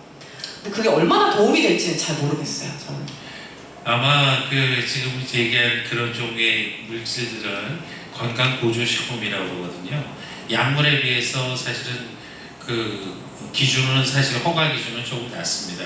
물론 식약처에서 허가하는데, 하지만 어느 정도 효과가 입증되지 않으면 허가를 안 해주기 때문에 다양한, 지금 말씀하신 것처럼 다양한 기전을 통해서 질에 영향을 주는 그 부분이 어느 정도 있기 때문에 그게 허가가 되는 건데, 저는 사실 건강보조식품은 사실 케이스 바이 케이스라고 생각해요. 그래서 상당히 효과적인 사람도 있고 효과가 없는 사람도 있기 때문에 그렇게 썩 바로 권하지는 않습니다. 예. 그러면 뭐 오늘 이 정도로, 더 질문이 있으신 분들은 좀 나중에 우리 아까 말씀하신 것처럼 정선아 선생님 블로그를 이용하셔도 되고, 그 다음에 저는 네이버에 치면은 요즘은 디자이너 이무열이 훨씬 더 유명하더라고요.